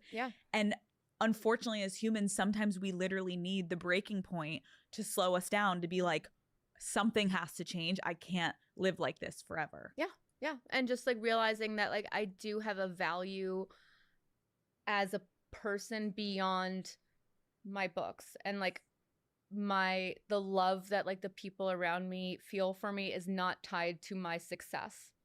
And like, and accepting that like whatever happens, like that doesn't take away from me and like the blessings that I have in my life, not in terms of like the material things, but like my children, my husband, my friends, like those are all the things that like nothing can take that away from me. And that's what I like realize, like I learned to separate it in a very healthy way where now Yeah. like it is like a job for me now, but it's something that I can approach with joy and like confidence, where I'm not operating from a place of fear, which is what started to happen before I had these like massive panic attacks. That is so relatable. And I have also experienced that in my life. So I'm like very in simpatico with you right now. And I think a lot of people can relate to that, of having a feeling in your life where you get something you've always wanted, but then the fear of losing it, it starts to take over your entire body. It eats away at you. And you feel like as big as it keeps getting, you don't have time to stop and process it and enjoy it. And it's like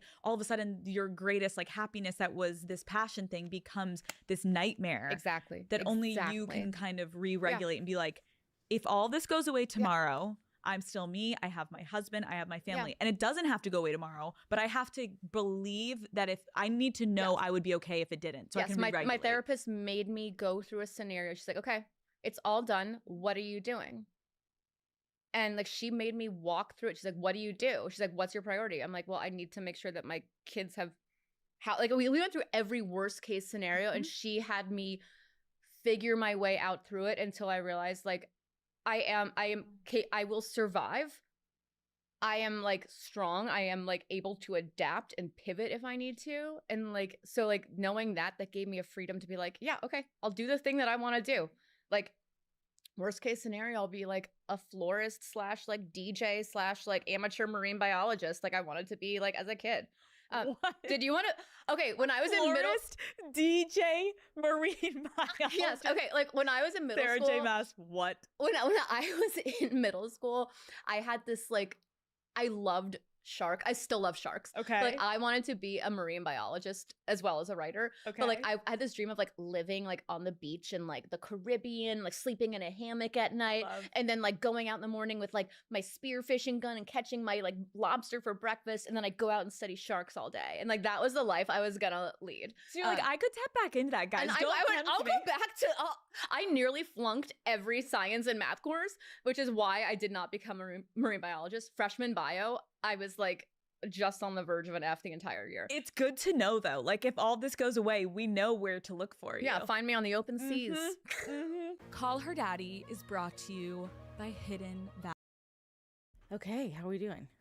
It sounds like this has been like an emotion. I mean, it's not surprising it's been emotional, but it's been emotional. Let's see. I don't want to like fast forward. Can I fast forward? Okay, I'm going to fast forward just a little bit. Ranch involved, I will sit next to you the entire game, okay? No matter what team you're cheering for, Hidden Valley Ranch has you covered this basketball season. Find your favorite Hidden Valley Ranch products at walmart.com/Hidden Valley. I love that we also just hit on like F the whole system of like, oh my God, she's just talking about sex, and we just went through all this really intense fucking shit. Yeah. And now we can talk about the sex in a fun way, because that is not just what it is, but it's a huge major point. Yeah. Oh, so, my parents, I'm not even telling them about this interview. Okay, don't even tell them. Don't tell mom and dad, guys. Don't tell mom and dad. They're never going to watch this. They won't even know. No, they don't know how to use an iPad. Perfect. My dad's reading the newspaper still. This won't be in the newspaper. No. Hopefully. Oh, God. Maybe it'll get really good. Okay. I was thinking about it. You talked about how, like, you love to write about the push and pull in relationships romantically, which, like, obviously we all love it. But what for you specifically really makes you tick about that type of dynamic? I just, like, if I'm like, does that kind of turn me on? Yeah, okay, then I'm gonna fucking write it. And like that dynamic, like the characters have to like have that spark initially that's almost beyond me, where like if they don't like, and sometimes like two characters will like get together and there's like something there that I didn't even like plan. I'm like, oh, okay, like we're gonna go with that, and I like the way like that makes me feel, and like there's something there that I can't put my finger on, but there is like a chemistry. Give me an example. I mean, when I was first writing ACOTAR a million bajillion years ago, those initial few weeks, I was just going by like headlight style. Like I would only write as far as I could just like see, like, you know, like down the road. And so I just was writing as it came to me. Like I did not plan that book. It just poured out of me. So like I didn't know what was going to happen. I didn't plan it out beforehand. So Feyre, like there's a beast, and I'm like, oh, this guy's like hot, and like she gets to his like house, and I'm like, oh, he's sexy, and then like we get to like the night when Reese shows up, and then I'm like, oh no, like it's not this guy, it's this guy, and then like. And so like that was like so like that initial seed, like I was like, this is a sweet little romance with like Beauty and the Beast with like Feyre and Tamlin, and then like Paige whatever, it's like Reese walks on, and like I did not plan him. He walked into that scene ahead of time. I was like again like writing this in real time, not planning it. I had nothing to do. I didn't have a job at that time, so I just was like writing like whatever came out of me that day, and so like I. One of the most epic scenes. You're like, it just happened in my brain. Really it literally, I was just writing this scene where like I had planned for there to be like, you know, like sexy, like bonfires, all of that. And then like through the smoke, all of a sudden, here he comes. This guy comes. And I'm like, who the fuck is this?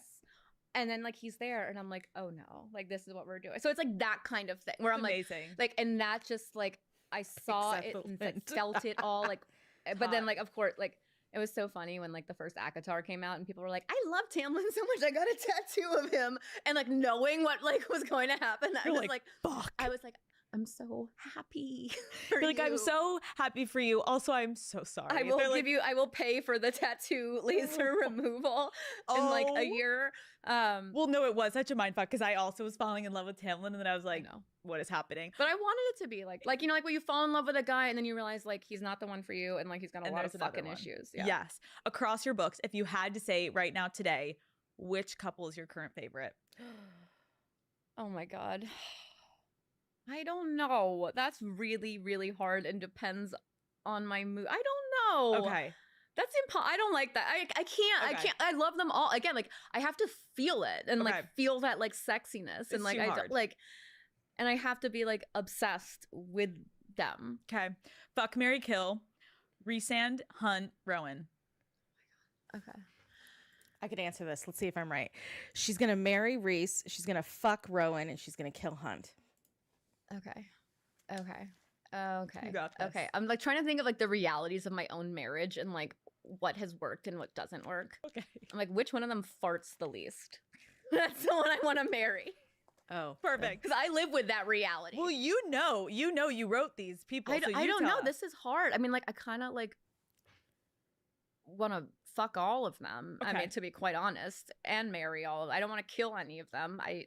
You'll fuck them all. Yeah, I'll just... Honestly, you make the rules today, Sarah. Okay. You want to fuck them all. Yeah. I'm fine. I mean, my parents aren't listening to this. Yeah, I'll fuck They have no all idea. of them. My son is listening. Your son and your husband are in the other room, but that's fine. Yeah, no, I hope they he's knew what covered to his ears. expect. Yeah. Is it true that you, like, part of your process is you sit and ponder how sexy the character's potential name is before officially giving it to them? Oh, yeah. Again, like, I am... like I will always be like a Legolas fangirl, and part of that's like his name, and like what if he was named like, I mean, no offense to anyone, but like Frank, right? You're like Frank, right? Like I'm not getting off to Frank, the elf warrior prince. Are there any names that almost made the cut in your series but didn't that you could share? I mean, nothing. I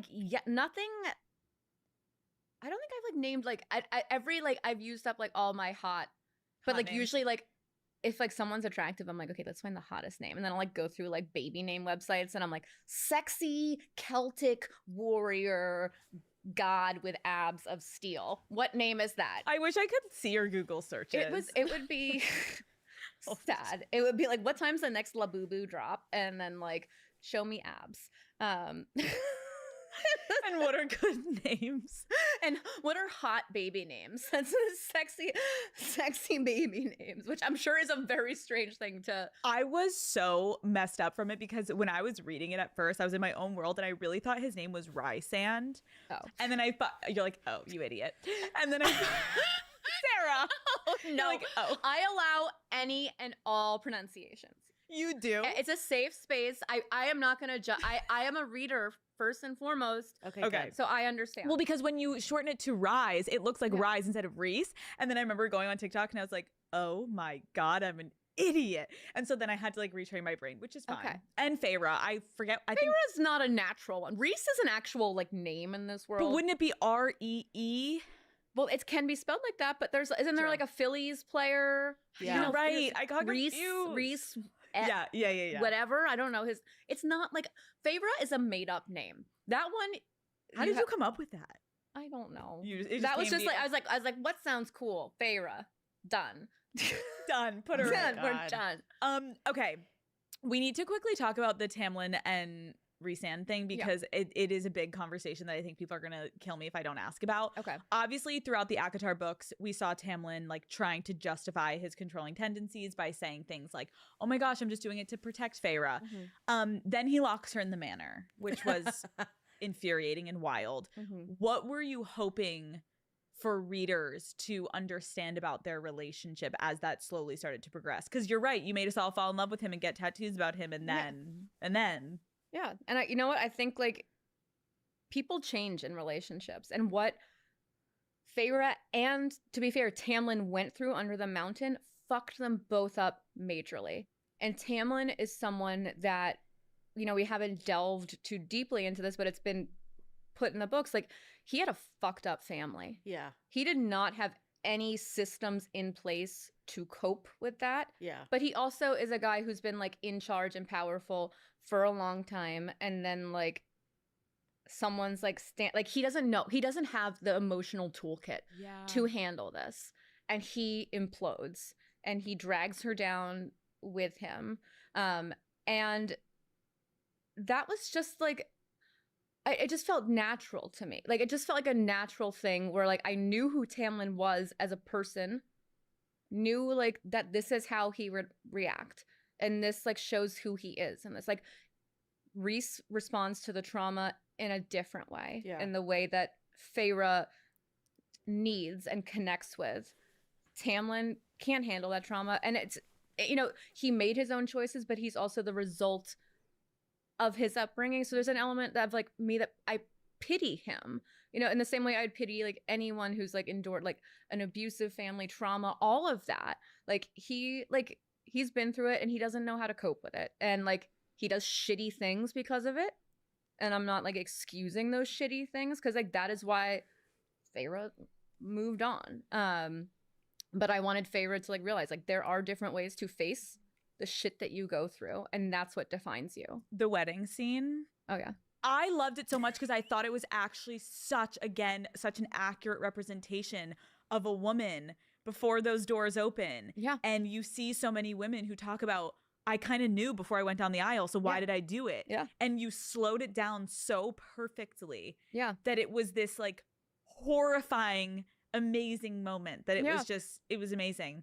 Do you think Tamlin will ever have a full redemption arc? Ooh. I don't know. It's tricky because I've had so many women, especially including some like very dear friends of mine who've like come up and told me about like how they saw their own abusive relationship mirrored in Tamlin. And so if I were to ever write like more about Tamlin, it would be done in a way where like it doesn't erase what he has done, it doesn't like invalidate the feelings of like my readers who have connected to that. Like I would like it would have to be done in a way that was genuine to him and to reality, but also like well aware of like what he means for like different types of people and different experiences, and to honor and respect them for that. And like I don't usually like let those things dictate what I write, but it's something like one of my very best friends is like a survivor of domestic abuse, and like, you know, she often refers to her ex as Tamlin.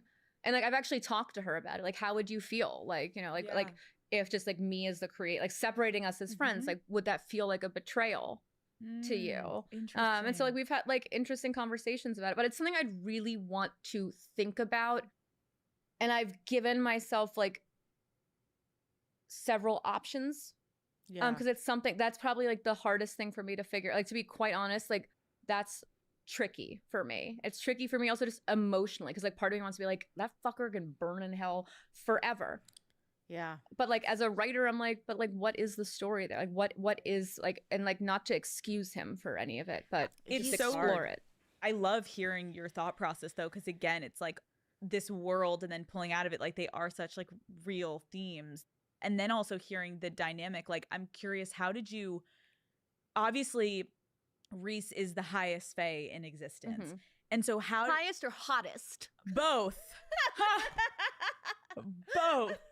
both Sarah, how did you decide like how Feyre was going to maintain her autonomy in that type of relationship? I mean, that should be just like a given thing in any relationship, regardless of like who has power and what. And like, Mhm. I don't know. I'm not attracted to fucking assholes. Like, my husband and I have been together actually since I was 18. For all my like crapping on like, you know, Yeah.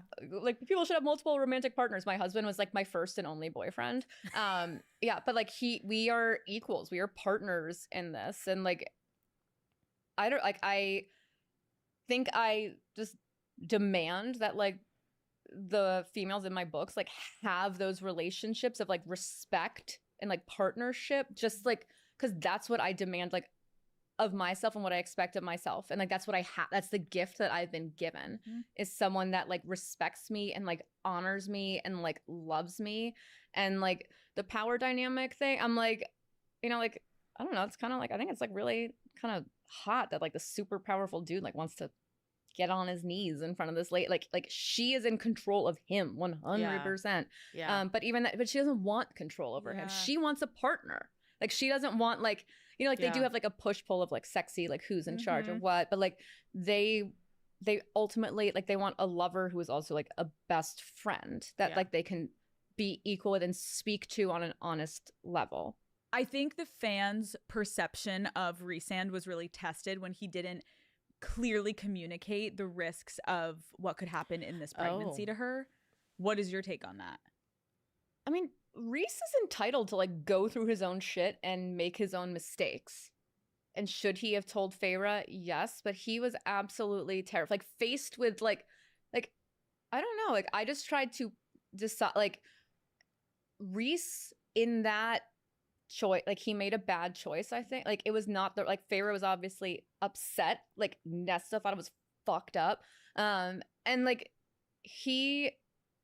I love Rhys, smoking hot, like I love who he is beyond that, but like I think it's much more interesting for me as a writer to have him make perhaps a bad call, Yeah. and do it from a place of love, and then like be able to reflect later being like, maybe I did like the thing here that like the ex-boyfriend like also kind of did, and like Correct. that's not okay. And like what do I learn from it? Like yeah, he's like 500 years old, but he's still learning. Yeah. Like he's never been a mate husband, he's never had a pregnant mate. Yeah. He's frantic, like he finds out she's been given a death sentence, but she's full of joy about it. And how do you be that person that takes the joy away? Like how like, and Feyre would have wanted to know, but I can understand why Rhys didn't want to tell Yeah. her, because there was just like he was so desperate to find like why stress her out until Right. like he was desperate for a solution. And like No, and you're right. It's so much more interesting to read from that perspective Yeah. instead of like, oh, then I tell her and everything. Like, it's yeah, no, like they need to have like issue, like it's true love, they're mates, but like they do have issues that they need to sort out. Yeah. They've come from very different backgrounds. They're still figuring out the dynamic. They're both navigating a whole new scenario, and like they can make You're mistakes. right. Both of them can make mistakes. What do you Yeah. think was the most romantic moment you wrote between Rhys and Feyre? Starfall, I think when Yes. like she gets like they get splattered with like the glitter or whatever. Like I don't know, there's something about that. That scene always stands out for me. Mhm. I love, like I still hear like that scene was very much inspired by Florence and the Machine's Cosmic Love. And it's like every time I like hear that song, I'm like taken back to like being at the House of Wind, like It's seeing really them. cute. Yeah. Hold on a second. I'm pausing for one quick second. I want to see if I was right on this. All right, hold on. We're gonna see. Did I put that in that chapter playlist? Nope, they're not throwing a glass. Hold on. I'll let you guys listen. I'll find How it. is it so crazy the way that chapter 55 has like everyone's like chapter 55, chapter 55. You're like, oh my, did you know? Like, what was your headspace when you were writing that? I just was like, finally, they're finally fucking, like, good. Like, I can't wait for this. Like, so I just like, but like, it was like such an emotional release, because it was like, the buildup of the entire backstory that I, as the writer, had been waiting and waiting and waiting to finally like reveal, and like I got to get that out of my system and lay it all out there, and then like the consummation of that, and I just was like, this is everything, and just was so satisfying. So I was like crying, but then also just like, yeah, this is hot. It just was, but like and so for it to become like a thing, like that actually means a lot to me, because that was a scene that I had looked forward to writing for so long, that when it finally came out of me, like it's almost exactly like verbatim, like the way it poured out of me, like not much changed between like the initial version of that scene and the published one. So like it just means a lot that it connected, like it's become a thing for Oh people. girl, it hit. You mentioned mates, and to just quickly go through that, because I don't know if we still have people that are listening that aren't familiar with the books. I would be shocked. You should be gone by now. You should be gone. You should be gone. We're a little too in the weeds, but can you just quickly explain like what that means in the world, mates? It's kind of like your destined true love in a way, but it's complicated because there's a biological component Yes. to it, where like you can be mated to someone that is like not actually your true love. So like there's like true mates, and then there's kind of like nature made a mistake. Why did she have to say that? Oh my God. Like Reese's parents did not love each other. Like it was not a great relationship, but they were mates, and it was like there's a biological thing where they're like, we want to be together, but then it's like we're fucking miserable with each other, especially as moms. So it's like it's tricky. But then when you find your perfect mate, like Reese and Feyre, Cassie and Nesta, like that is like the like last little piece of your soul that was like kind of a little broken, and is now like you found your person. But the rejecting of mates is Elaine rejecting the bond with Lucian. Oh no. I think Elaine's got like her own trauma and shit that she's going through right now. I mean, like imagine like being transformed into like a whole new body, a whole new lifestyle. Like you are gone from like I don't know, in like the human world there, like what, 60 years is a good life, to suddenly like centuries, like a millennium, like the world looks very different. And like surprise, like you've been like forcibly like essentially married to like a stranger who also was like involved in bringing you into this world and like betraying you and like shoving you into the cauldron. It's like a lot. She's got a lot of shit that she's processing. And so like exploring like a concept of a free will, like what does that look like Oh no. with a mating bond? What does that mean? And like, does nature like get it wrong sometimes? Does it get it right sometimes? Like what? And like that, again, like as a writer, I have to be like I like to like find things that like make me interested. Like No, you get mated to someone and like you don't want to be mated. I'm like, look, like what do you do? Like you're stuck with this person? Like what? Like what do you do? But like, I mean, the guy's like hot, but it's like, what if it's not like you don't know? Like it's something that like I really like find to be an interesting concept versus like Feyre and Nesta, where it was so easy for them. Like nature picked right. But I was thinking also when we were talking about chapter 55 and all the things, like is it true that your grandmother reads these books? Oh my God. Yes. I don't know what's worse, my grandma or my mother-in-law reading them. Or your dad? My dad at least has been like, we don't speak of this. Okay. So he won't bring it up. No, but like, does he read it all? He used to. I feel like Silver Flames might have like broken him, where he was like, this isn't for me anymore. Back to the newspaper. Yeah, back to the New York Times.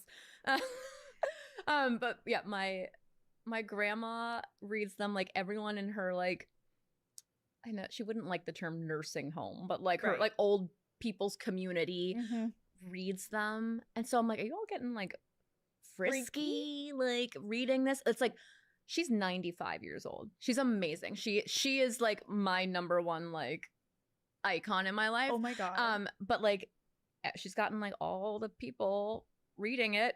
Wait, does she ever give you feedback?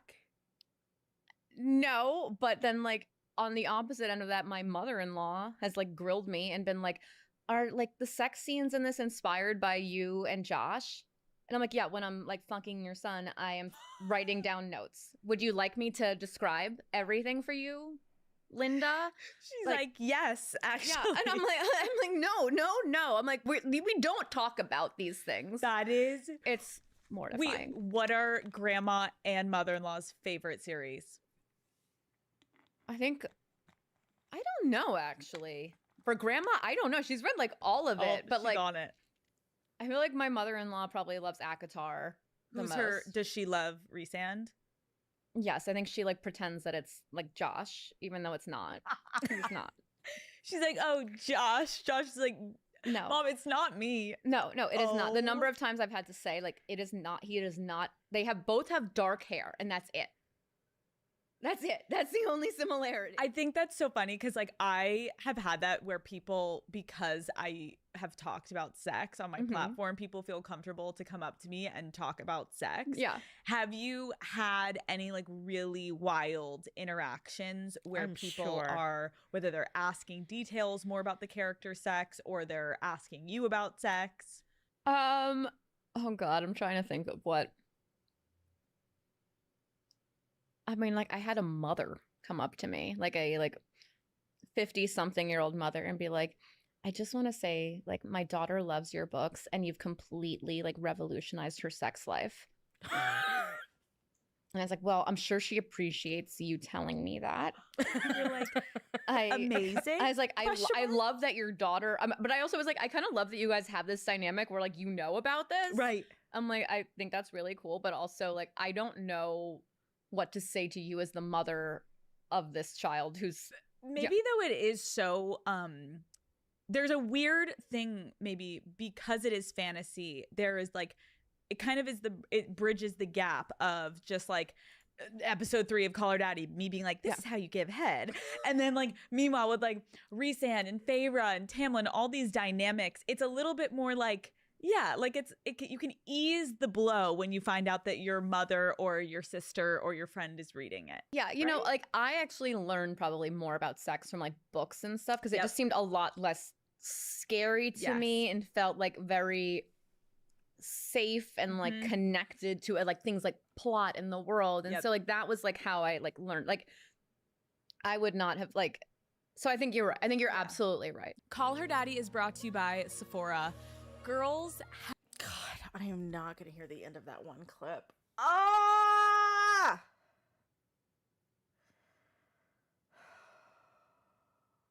My God.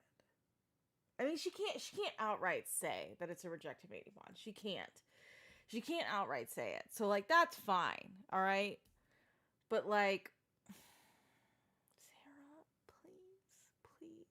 this is the other thing. I do want to say this. She is going to have to show Elaine and Maas together. She is, because she set it up. So regardless, they are going to have to be seen together. Like, they are going to have to be seen in a romantic way in some capacity in whatever book is next. It's just, that's the reality. We all have to know that, okay? But I swear to God, if they end up together... Like, I usually wouldn't care, but the fans have ruined it so much for me. Oh my God. I don't think but she keeps saying she wants a happily ever after. And there's so much evidence to the fact that Lucien and Elaine do belong to each other in a, like, happy romantic way, going all the way back to Akawar. So, like, both of them, I mean, we all talk about how we miss funny Lucien. So, like, that's fine. That's fine.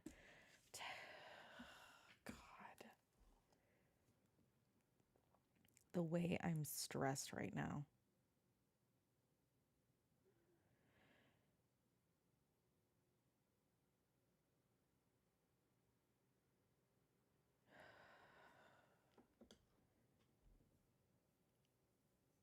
I also know I've seen the text, guys. I'm just waiting for her to talk about it. Los Angeles. Yes. You're here for Call Her Daddy. Yes. But I need to ask you a pretty pointed question. Okay, I feel like you've like asked me a lot of intense questions, so I'm very eager to hear what you could be. Okay. I think we need to address your Instagram post.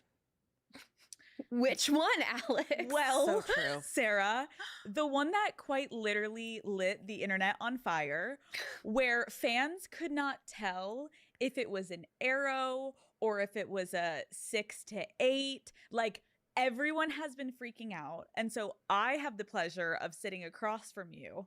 And so I have to ask. Okay. Sarah, what is going on? Okay. Well, first of all, I guess I Okay. have really shitty handwriting.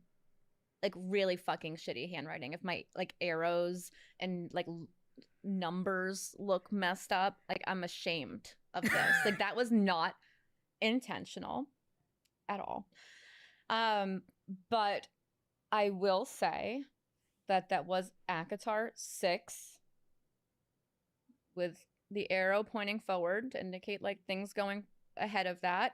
And it is for the next ACOTAR book, which is coming out on October 27th Holy of this crap. year. I've been working on that. It's been a long time coming. It's something that it took me a long time to write, just because there were enough things going on in my life that I had to like sort through, and I had to like, and again, like I will talk about that perhaps in more detail one. I've already cried once today. Like, don't make me do it again, Alex. I don't. Yeah, I like my makeup stayed intact. Let's not push Okay. it. But that it's taken a while because it took me a while to find the right story and to be in the right headspace. Fair. And then like what poured out of me was this, and it poured out like very quickly. I was in Montana this summer, and like I don't know, like I think there's like some kind of like energy vortex like around Big Sky, because like I just got there and like it clicked. It all came out of me. So like talking about like deadline, like that's what I was working on. Like I've been working on like this next project. I'm not gonna tell you the title yet, but like it's or like cover any of that. No, like I've Nothing. I've Okay. seen some of it, and Can you tell us length? I mean it is. I mean, no, I don't want to say Okay. any. I feel like I mean, like it's long. Okay, It's long. You can't tell us whose POV it's from. Uh-oh. No, and that was one of the like surprising things for me in like writing this, and like what came out of like Oh. you get a lot of like insight into like various things. Like it's Okay, hold on though. Oh. Wait. Because if I know anything about Wait. She's surprised by the point of view. you, Mhm. there's always a plot twist. Okay. You've always got something also that's like, oh, you thought this, but also this. Okay. So is there anything else you want to share here on Call Her Daddy today? Okay, well, part of why I guess it's tricky to talk about the length of this book is because this book's coming out October 27th, and then on January 12th, like 2 months late, I can't do math, whatever that is, the next ACOTAR book will be coming Oh, out. wow. So there will be 2 books within like a very short span. And what that means, and giving you like a glimpse into this project, Okay. is just the story that was finally ready to come out of me was big. Really, really, really big. And as I started writing this in like this like Montana like energy vortex, like it came out of me in a way that surprised me. And by the Oh. time I reached like, I like to do like parts in my like part 1, part 2, part 3. By the time I got to like the end of part 1, it was like 400 pages long. Oh. And there is a certain reality to books, like Kingdom of Ash like had to be like 2 pages, because like the glue will not hold books together. But like what I was writing felt right. Like that was what the story that needed to be told. And so I decided I wasn't going to approach this project from a traditional format of a book. And what if this story, like what if this book was really fucking long? Like what if it took me more than 1,000 pages to tell the story that needed to be told, the arc that I wanted to create from start to finish? What if that took a long time? Like what if that took beyond the constraints of a single volume? And what does Okay. that look like? How do I tell that story? Okay. And so part 1 was this huge thing. And then I realized it was going to be 4 parts, a book told in 4 parts. So then I wrote part 2 and part 3, and those were really fucking long. And so like, and then part 4 is yet to be written, because I'm trying to just get part 1, which is out in October, and then parts 2 and 3, which will be out in January, is like one combined thing. So it's basically going to be like 3 physical volumes, but it's like one thing altogether that like no. Wait. Okay, so am I understanding this right? So book 1 is a part, and then 2 and 3 is the second part, but she hasn't written part 4, so this book doesn't have a conclusion yet. No amount of glue in like any publisher's like factory could ever like hold this. So it's meant to be read ideally as like one massive story, as opposed to like like a trilogy. It's not a trilogy. Like arcs aren't like wrapped up. It's like in the way like, you know, you take my book. It's like if you expanded all of part 1, all of part 2, all of part like all of part 4, like it would be huge like that. And so I just decided like I've never told a story that way. This is how it wants to come out. Why do I have to be held back by the realities of like the glue that we need to hold the pages in, or just like placement on a shelf?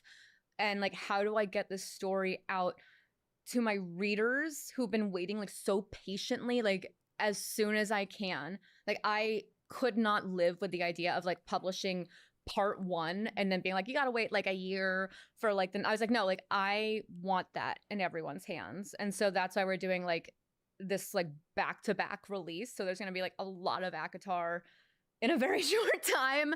And then eventually like the conclusion will be like written like once I want to get these, like right. I don't want anyone to wait any longer. But it's like it's you know, it's ACOTAR, but just I'm telling it in a way that's exciting to me and like gives me like the space that the story demanded and the characters demanded. Interesting. Oh, yeah. I'm trying, and I'm sure everyone's trying to do this right now. I'm trying to rack my brain around like every Easter egg you just gave us of like what story needs to be told, all of like the way that it's being formatted. But like, I cannot wait for October. I am so excited that because the last time you came out was 2021 with the last ACOTAR. Yeah, I think it was oh my god, that was so long. So I know it's been and that's why I was like, I'm not playing by anyone else's rules. Like I want, the most important thing for me is to write these stories the way they need to be told, but to also like honor my fans who like make all this possible. And like I'm not playing by like industry rules. I'm not playing by like marketing. What I'm doing like what feels organic and like good for me and like my readership. And like I want to do it in a way that's fun and like we can all like have a great time, like where it's just like the story will unfold like in the way it like in the way that I feel like would be the most fun to like for all of us to like come together and be like, oh, like what's going on? And like, am like, what the fuck are you doing over there? Like there's a lot of scheming happening. And what was it like coming back to the ACOTAR series and like writing and getting your head in this headspace? I mean, it was obviously like hard. And again, there's like an element to it where I'm like, okay, like shit that was like tricky, like unrelated to the books, but related to the books that I had to like navigate and like figure out. And I wasn't ever going to force myself to write a book because like that doesn't make a good book. But I'm also someone who like, I take no shit from myself, or I'm like, if I feel like I have writer's block, I'm like get your ass in the chair and work. But this was different. This wasn't like me, like just like this was a level of like, I needed to get some things sorted out first. And so this came out like when it was ready to come out, when I was ready, like when this right story hit me, like it hit me hard. And I had a vision from the start of like what it would be, how I would deliver it to you guys. And like, that's what I want to do. And like getting to be in the driver's seat and decide like, this is how I want to tell stories. And like, if I want to adapt it for like every new book or like just like arc, I can do that. Like I can do that. And like, why not? Like, why can't we like, why do we have to like stick to like these boxes of like, this is how you tell a story from A to B? I'm like, no, like what if we do something different? Like I am like, what are you up to over there? I can't, oh my God, the theories are going to go crazy.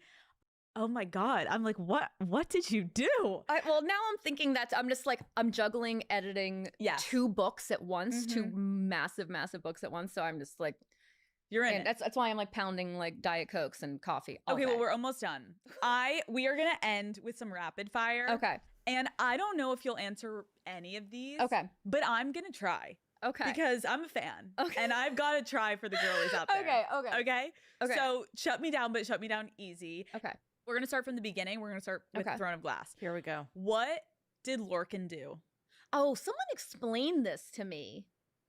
Like a couple months ago. Mhm. I don't know. I didn't know how to feel about it then. I don't know how I feel about it now. I mean, like maybe like bonus content and like Oh God, don't say surprise that. present, Christmas present sometime for all y'all. Okay. Oh my God. Where is Vaughn? You know, that's actually a thing that I think about a lot. What? A lot. And that's all I'll say about that. Okay. Is the settling I need to walk away. the same or similar as the drop? I don't, you're asking, okay, let's skip, just go. Why? You're like, skip. Just say skip if you can't answer it. Why did Aelin have to lose her powers? She didn't want him. I mean, I do think that, like, I actually really grappled with that one. Where I was like, I hate the idea of her having to give up something that she didn't learned to want him. love and embrace. But at the same time, like, I do think that, like, there needs to be some level of sacrifice when it comes to making a decision like that big, to give up something that you love for something else. Like, that's powerful. And I don't think the ending would have felt as deserved. But then I also think it opens up, again, in my like endless thinking about things, like just in me as her creator and writing this, like, what does it look like for her after that? You know, like, you go from like all this power, then you give it up, and like, how does that feel? Like, I find that there was like, even with that as an ending, it felt like a different start of like a journey for Don't me. say That just like was fascinating. Don't say for that. me. I feel like people online have expressed frustration that some of the female characters, like her and Nesta, have had to sacrifice their powers and strength, while, you know, male characters have not. What is your response to that? Dorian. Like, these books are about women coming into their power. Mm-hmm. But also, like, taking away the magic doesn't take away from their strength. And I think, like, that's what, like, Nesta and Aelin realize, is that, like, they're still fucking badasses. And I think that's why it's so easy for Nesta in the end, because she's like, this didn't define her. And she's still, like, she's still Nesta. And so, like, losing that, like, doesn't make you any less of a hero, doesn't make you any less strong. Love it. Yeah. Okay, will we ever see our Throne of Glass characters again? I mean, obviously, I think about them all the time, so who knows? There's gotta be If my something. children let me sleep in past 5 a.m., sure. Perfect. Kids, come on. Josh, get it together. Where's Manon now? I mean, Is she working to rebuild the waste? Like, what are we doing? I mean, honestly, she should be in therapy. Okay. That's where she is right now. Let's assume she's in therapy, because she needs went therapy. through a lot. Okay. A lot. What happened to the world of Throne of Glass book? Will that ever be released? No. That wound up being a project that I thought would be easy. And then I realized, like, no, like, I need to actually, like, this means a lot to me, and I need to dedicate a lot of time. But I don't have that time, because I want to focus on getting these books, the actual books out. So maybe that's something that it's still something I want to do, but Okay. maybe it comes at a different time. All right, Akatar. Why is there a pool of starlight in the spring court? Is it a portal? Who thinks of these things? You. I mean, I Yeah. do. Yeah. I do. Look People- at that People face. read too close. Like, I don't know. I'm not answering it. Okay. I'm not answering that. Okay. How do Fae get into the House of Wind because they don't have wings? Like, do they climb the stairs? This might be something that you find out. Oh. Okay. What is Rhysand's last name? I'm not telling anyone. There's so much pressure now. Does it even matter? No, I mean, like, he's one of one. Okay. Right? What is the King of Hybern's actual name? Frank. I don't. Actually, yeah, because That that actually might be something that we could find out. that is discussed. Okay. What are Moore's powers? Oh. Like truth. Yeah, but what does that mean? But you like have other powers beyond that. But what does that mean? I'm not going to reveal any more about. There might be more about that. Hey, Who knows? I'm just trying to get things out of you. You know what? Everything is possible. Everything you're If you asking just me believe. right now could just be like yes. Yes. Okay. The answer is yes. You'll find out. Okay. Can you tell us anything about the Dusk Court, and are you going to explore any of it in your next book? You have to. You have to. Yeah, but you have to know, like, what do you want me to say, Alex? What do you want me to say here? I love you. What do you want me to say? Okay. We're moving on. If anything, I'm just getting pleasure out of asking. You don't even need to answer. Okay. Tell me if I'm pronouncing this right. Where did Bry Axis go? Good. That was good. Thank you. I mean, where do you think she went? What do you think she is up to? I mean, fear itself. What is that like? Where does that go? Who is Mama Archeron? Is she a descendant of the Iron Teeth Witches? What? That's a dumb theory. You're putting me. Is there like an Stop it. alcoholic drink here? I feel like that's what I need. You're like, I need wine. I need a said spicy that? margarita. Okay, we're going to Crescent City. Okay. We never saw the body, so is Cormac actually dead? Where did you find these? This is a legit All question. of me and my friends putting this together, be like, this is the time of our life. I can like see you with like string and like putting things and being like, My "Ask husband Sarah was literally this." like, what's this episode? And I'm like, don't worry about it. What isn't it? No, exactly. Are Bryce and Hunt endgame? Yes. Yes. What? I don't. Where does that? How could it? Well, there are a lot of theories that Bryce's true mate is Azriel. Is Oh there any my truth to that? I don't know. I can tell you right now. I'm sorry to anyone that's shipped that and has like been like ride or die with that, but like no, Oh my Bryce God. and Hunt. Okay. Thank God. How did the Book of Breathings and The Walking Dead end up in Jessica's library? There we go. I don't know. You'll have to stay tuned Okay. for answers. There are a lot of theories that Rhys and Rune are related. Can you confirm or deny? They are. They are. You're like, fuck off. They are. You can It's- say fuck off. It's I'm not saying that. Okay, I it's like fine. you. I'm not gonna. Okay, say fair, that. fair. It's fine. Is Maeve related to any of them? I mean, like what? Like I feel like I should just hand over my notebooks to you, and you can like comb through them for like Okay, all okay, the then little I'll come notes back. that I've made. Yeah. Okay. I have to ask, why are there otters in Crescent City? Why aren't there otters? It's like their otters are one of my favorite animals. Like I lose my shit. Like river otters, sea otters. I don't know why I lose it. And so I just was like, what's the cutest thing that like an otter could do? And it's like kind of like an aquatic, like, you know, like city. Like what if otters were just like messengers with their little paws handing letters? I love that. You're like, I just put it in there because I like it. It just sounded cute to me. Okay. Yes. It just sounded cute. Okay, who or what is Fury Axtar? Good Is question. she the mercenary that Feyre met in the first ACOTAR? No. Okay, these are like, again, these questions that are like, you're asking me things that I'm not sure if I should confirm or deny or okay. just like, Let people. am I ruining people's dreams by answering these things? No. I don't know. You're saving my sanity. We've all seen the now deleted Twilight of the Gods Pinterest board. What's going on there? That was just like a story that I like. It was kind of like Crescent City where like I always have like manuscripts and How many times did I tell you people it was Crescent City? other stories in my head. Like Mhm. I think I have probably like 3 or 4 like unpublished full books for like different series like on my computer that just like I don't know if they'll ever see the light of day, but like sometimes I just get a story in my head and like I want to start writing it and like I like get like ideas for it and it comes out and sometimes I want to share that with the world and sometimes I don't. Okay. Who would win in a fight? Bryce, Aelin, Feyre, or Manon?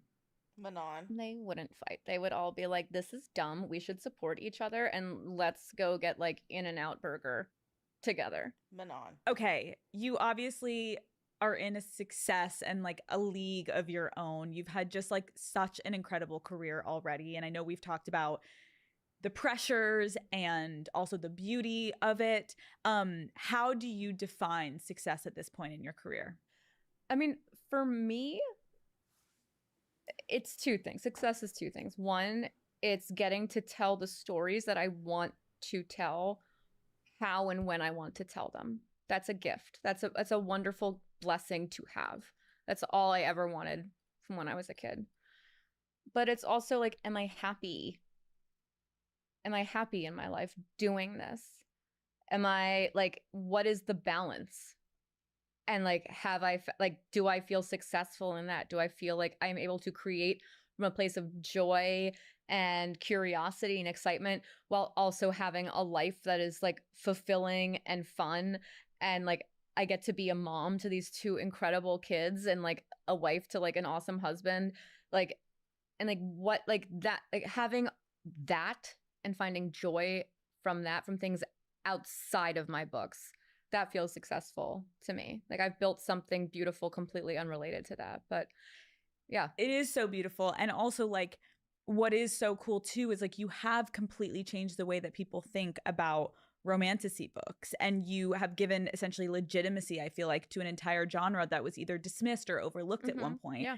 How do you feel about your legacy in the literary world? This is gonna sound like silly, and you probably like won't believe me, but just like talking about things like legacy is like beyond for me. When I started writing, when I started trying to get published, like I told myself, like, you know, anytime I got a rejection, you know, I was rejected by every single agent except one, every single publisher except one. And those times I told myself it didn't matter if it took me until I was 90 years old to publish a book. If it wasn't the book I was trying to get published, I'd write the next one and the next one and the next one until it happened. And so like I was willing to have a life where like just one book eventually made it. And that's was like, and that still was kind of like, that was the dream. And so everything else beyond then has been insane, like insane to me, because I'm still very much that like girl in middle school or high school, like sneaking off to like watch anime or like drool over Legolas, and like getting to go like play in these worlds in my head and like do the thing that like makes me come alive every day is like, that's incredible. And so like talking about like these books going beyond that and meaning something and like playing whatever role they have and like letting other similar books like get out there and like be appreciated and those like authors be appreciated, like that's all. Like I just like I feel very, very blessed, very humbled. Like I love that people are reading, like people like, I mean, as a kid I just wanted someone to read my shit and be like, it's good. Like that's all I wanted. I also think it's such a great, inspiring story, because someone like you, again, like a lot of times we get the success stories, right? You're sitting here and you're so well known and you've had such success. But a lot of people could be sitting right now watching this being like, I've wanted to be a writer, or I've wanted to be whatever it be. And when you are told no so many times, that can be depleting. And the fact that you are where you are today, even though people looked at you being like, you're insane, this isn't going to work. You had people in jobs look at you and roll their eyes about writing fantasy, right? And look at the empire that you've built. Like, what an incredible testimony to women listening of like, if anything, I genuinely believe that when people are telling you that you're crazy for wanting to start something or do something and they're all looking at you kind of cross-eyed, that is like your first indicator that you're onto something incredible. Anytime someone told me I couldn't do something, I would say, watch me. Just watch me. You said you're like, I'll sign the book one day. Yeah.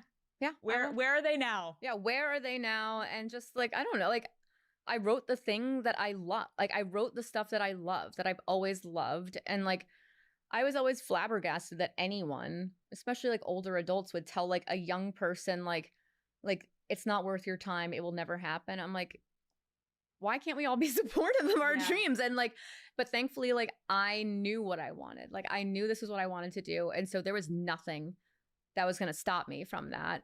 But I also was willing to like, if it took me till I was 90, that was just what I want. Just one book that came out when I was 90 years old. Like that would have been wonderful. And look how many you have, and more to come. And more to come. I cannot thank you enough for sitting down with me. I'm sure you can feel I could have kept going. Like I have I could sit. I'm very comfortable right now. Like I have so many questions. There's so many like world building questions and character arcs. And I recognize I was trying to do a balance of getting to know you, also getting into your psyche. And I think we found a good balance of the themes in your life that have inspired some of these incredible worlds and characters. But it was really fun to sit down with you because I've been a fan from afar. And now getting to sit with you, I feel even more invested, weirdly, And I'm like, now I need to go back and read all of these before October. Well, No pressure. I just need to find very some time. glad that I didn't like disappoint you, and you were like, she was the worst No. and like the most boring. If anything, I and don't want she you to cried. leave. When we turn off the cameras, and be like, oh wait, and one more question, another question. I'm going to Montana after. You want to come to Montana let's go. with me? We're Let's going to go. Montana. Let's Bye, go. everyone. Let's go. I'll show you the vortex where everything. Where you wrote it all. Yes, I'll show you the magic vortex. Sarah, thank you so much for coming on Call Her Daddy. It was an honor. It was actually an honor. I mean, like we talked about like me and like all like what you have done. Like again, like my friends don't give a shit about me. I mean, like they do. They're proud of me. But like me coming on here, like this was a big deal for them. And like, thank you for making me feel cool. You are cool. I don't know about that. I mean, You like, are. Cheetos. You are. I mean, You are literally so cool, and you are building worlds that all of us are obsessed with. I don't know what could be a cooler job. Like what you have in your brain has made all of us into this insane fandom. Like bow down to you. Great work. love it. Oh, Great well, work.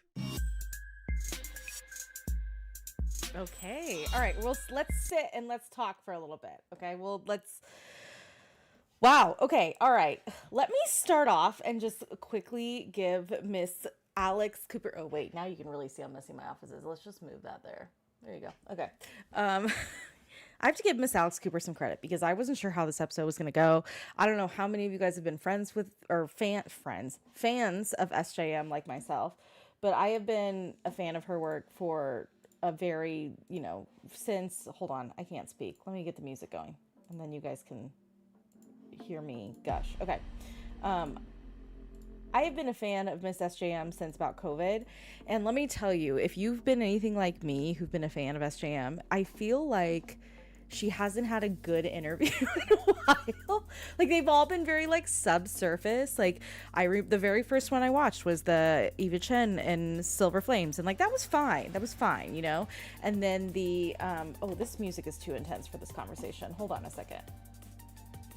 Let me find some better. There we go. And I feel like this one was really good because she, like she said, she balanced some of the personal stuff, which I feel like is so important. And then she also balanced some of the like deep, interesting conversation and questions. And like, I have always wanted to interview SJM, and truly, like, I think Alex Cooper did just such a great job. So I have to give her major kudos. Also, I think it's funny because a lot of these questions, I genuinely don't think that SJM knows the answers to, and I'm okay with that. I think that's totally fine. I kind of want to rewatch the discussion about the parts of the book because I'm a little confused, because at one point she said book 1 was part 1, and then she said it was part 1 and part 2, and then book 2 was part 3, and then part 4 wasn't written yet. So I am going to need this, like, I need a diagram written down of like what this is, because it sounds to me like part 1 and part 2 part 1 is going to end in a cliffhanger, no question in my mind, but it sounds like part 2 is also going to end in a cliffhanger, and I'm like, but maybe not as drastic, because it sounds like there's more like of a runway between the second book and the third book. Also, I don't know if anyone else feels this way, but when she said that she was surprised by the point of views, I have questions about that, because that makes me think it might not be Asriel or Elaine, or maybe they're getting because, like, okay, let me take a step back. So Akatar was Feyre. So Akatar, Akamak, Afawar was all Feyre. Then Frost and Starlight was Rhys, Cassian, Nesta, and Feyre. Wait, did Nesta have a POV in Frost and Starlight? Someone correct me. I can't remember. Did she have a point of view in Frost and Starlight? I understood it as book 1, part 1, book 2, part 3 and 4, and then book 3, part 4. I don't. So book 2 is maybe book part 2 and 3, and then book 4 is okay. I'm wondering if a point of view. I actually am wondering if. Like, you know how Silver Flames focused on just Nesta, and I wonder if like this book isn't focusing on one particular character, but it's because if in my head the point of views that we really need to get for sure is Azriel, Lucian, and Elaine, and more. And so I'm wondering if this is going to be more driven in that direction. Book 1 is part 1, book 2 is part 2 and 3, and book 3 is part 4. That's what I took as well. Okay. I think it's multi-POV as well. I agree. I do agree with that assessment, that I do think it's multi-POV. I think it is 3 books. So yes to 2 and 3 be put together in October. Okay, so now that we have dates, I will work with the court and we will plan a reading schedule. Like I will sit down and work on something very casual, because I think what, in the way I interpret it, and you guys tell me because you guys are all watching live, which by the way, thank you so much for hanging out and watching with me. I think we're gonna do more of like a discussion session, and let me just, I bet I can give you rough dates right now. Okay, so if I'm working, was it October 27th? Was that what it was? I think it was October 27th, right? Remind me later.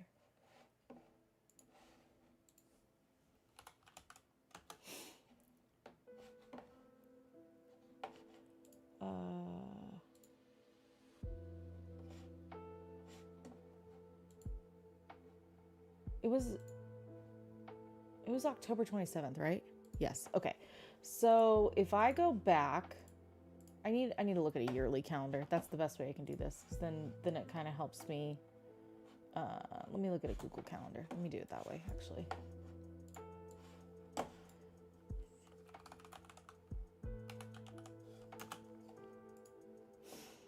Okay, let's look at this from a year. Okay, so if I look at October 27th, there it is.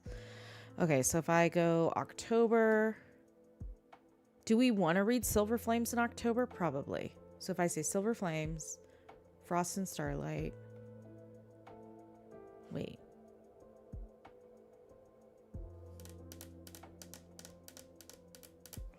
I'm going to say Silver Flames, Frost and Starlight, Akawar, Mist and Fury.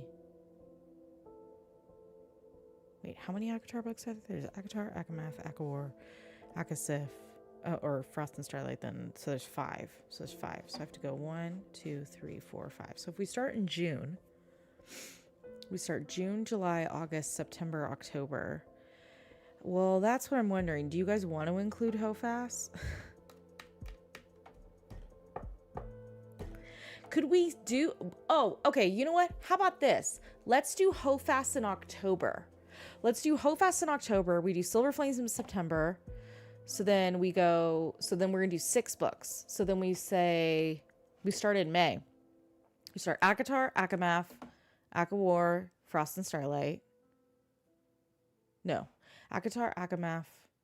Oh, wait. Akatar, Akamath, Akawar, Frost and Starlight, Silver Flames, Frost and... No, wait.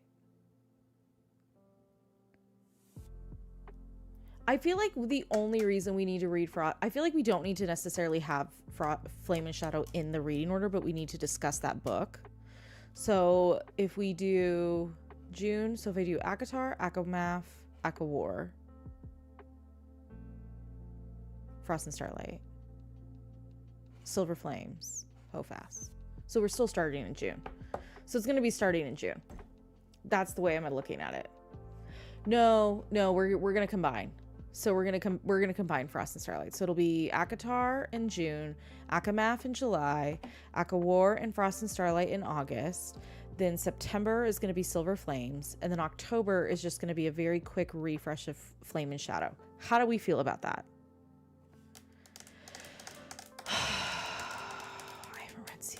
Do I need to read it before October? Okay, this is my honest opinion. I think if you're like a world building girly, I think people are automatically going to be like, yeah, you need to read Crescent City before like the ACOTAR series. However, I actually kind of disagree with that. Her website calls it 2 books, 6 and 7. Okay.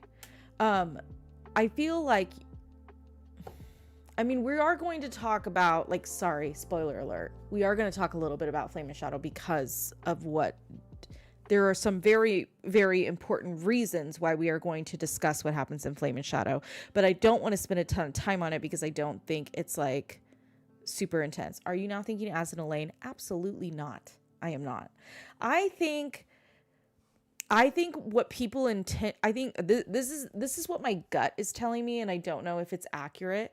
My gut is telling me that I think she intended when she started Silver Flames to make a book about each character, and I think she intended on making the next one about Az or Elaine, doesn't matter which one it is.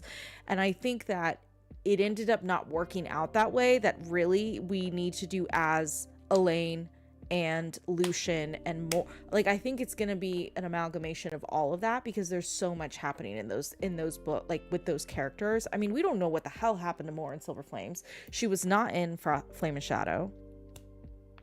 Wait, was she? No, she was not. She was not in Flame and Shadow. So I think the intent of making it this character-centric book is out the window, and I think now it's like more of a Throne of Glass or Crescent City style, and I think it's just going to focus on the overall dynamic of all of them. That's what I'm thinking. I don't think Az and Elaine are in Endgame. They might have a flank. That's what I think. Would this 3 still be within book 6? Is she still making a novella? I don't know. So much trauma coming. Yes, exactly.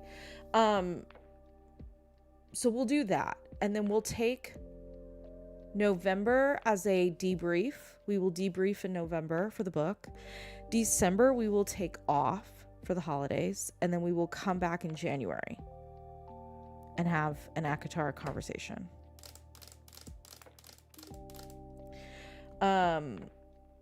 Yeah, I do agree with this. I think each series stands on its own. Like, if you want the world, for sure read CC, but to read the crossover, but reading before 6 and 7, I don't actually think it's needed as well. I do agree with you, but we are gonna just breathe. Like, I'm gonna be completely honest. I'm probably not gonna do a full reread of Flame and Shadow. Like, I just won't. But I will read the parts that are relevant to the story. So that if that helps clarify some of it. But that's just kind of where my head's at. So we'll write down that schedule, and I will get that published, and I will get that out for you guys.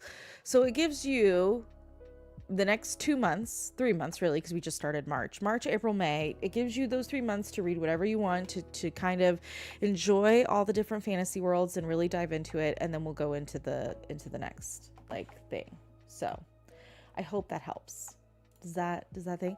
The other interesting thing I found was I feel like this was probably the most personality I've seen of SJM, which I really loved to see, because I think it just shows how much of a girl's girl she was, which I also think plays in part to the host, Alex. I think she did an amazing job, and I really, really appreciated this interview. So yeah. Listen, if anyone wants to start reading, that's fine. We have all of the Discord channels, so you guys are welcome to go ahead and go in Spiral and start all of those fun discussions and have all of that fun. I am totally here for it, and I will totally support that. I am just not going to dive in until May, and then what we'll do is we'll probably do Zoom conversational chats, if that's okay with everyone. Listen, there's too many lives on here. You guys can go back to my lives and have you can see all of our deep dive breakdowns and have that conversation, but we will make this a much more intimate experience where we all can hang out and just talk about the books and spiral together. And for anyone who has been a part of the Discord since the beginning, I mean, some of those spiral sessions can last hours. So we will definitely do that and kind of keep it in that mindset and in that frame. So we are going to be fed for a little bit, my friends. So, like I said, we will sit down and I will get the full schedule written down. And, That's good. Where CC3 was 3 different POVs, they had to converge. That's kind of what I'm thinking. I'm thinking that there are... I wonder if Nesta still has a POV, honestly. I wonder if it's going to be Nesta. I don't know.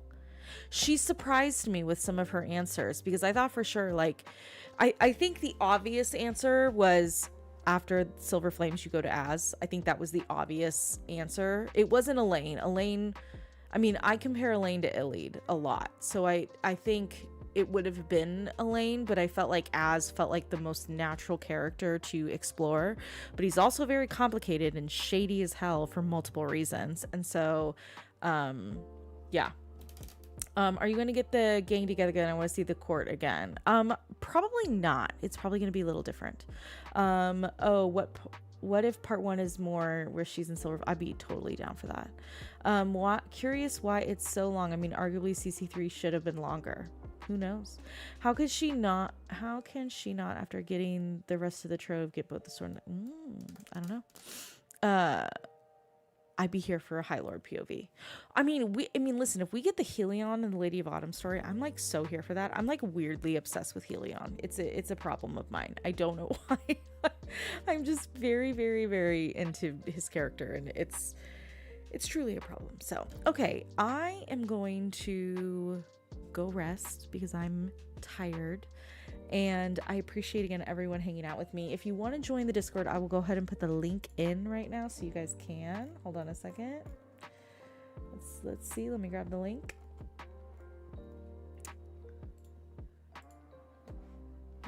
Let's see. Where is it?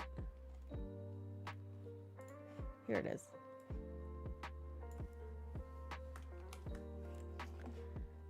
I will go ahead and plop this in here. Of course, I'm glad to be the Sherpa and getting this in.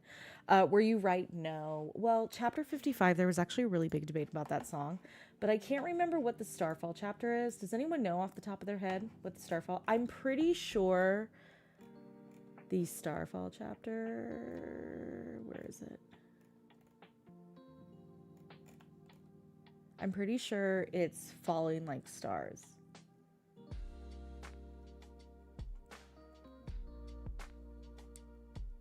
We did use Collapsing Universe, but I think we actually used that for Aelin when she goes through the worlds. Okay, I'm gonna go lay down. I'm gonna go rest, but I hope you all have a lovely evening. I will see you on Discord. We will put the reading order in later this week so you guys have it and you guys know when the reading schedule is and all that fun jazz. But it has been a pleasure hanging out with you. It is so nice to chat, and I will catch you on the flip side. Bye, friends.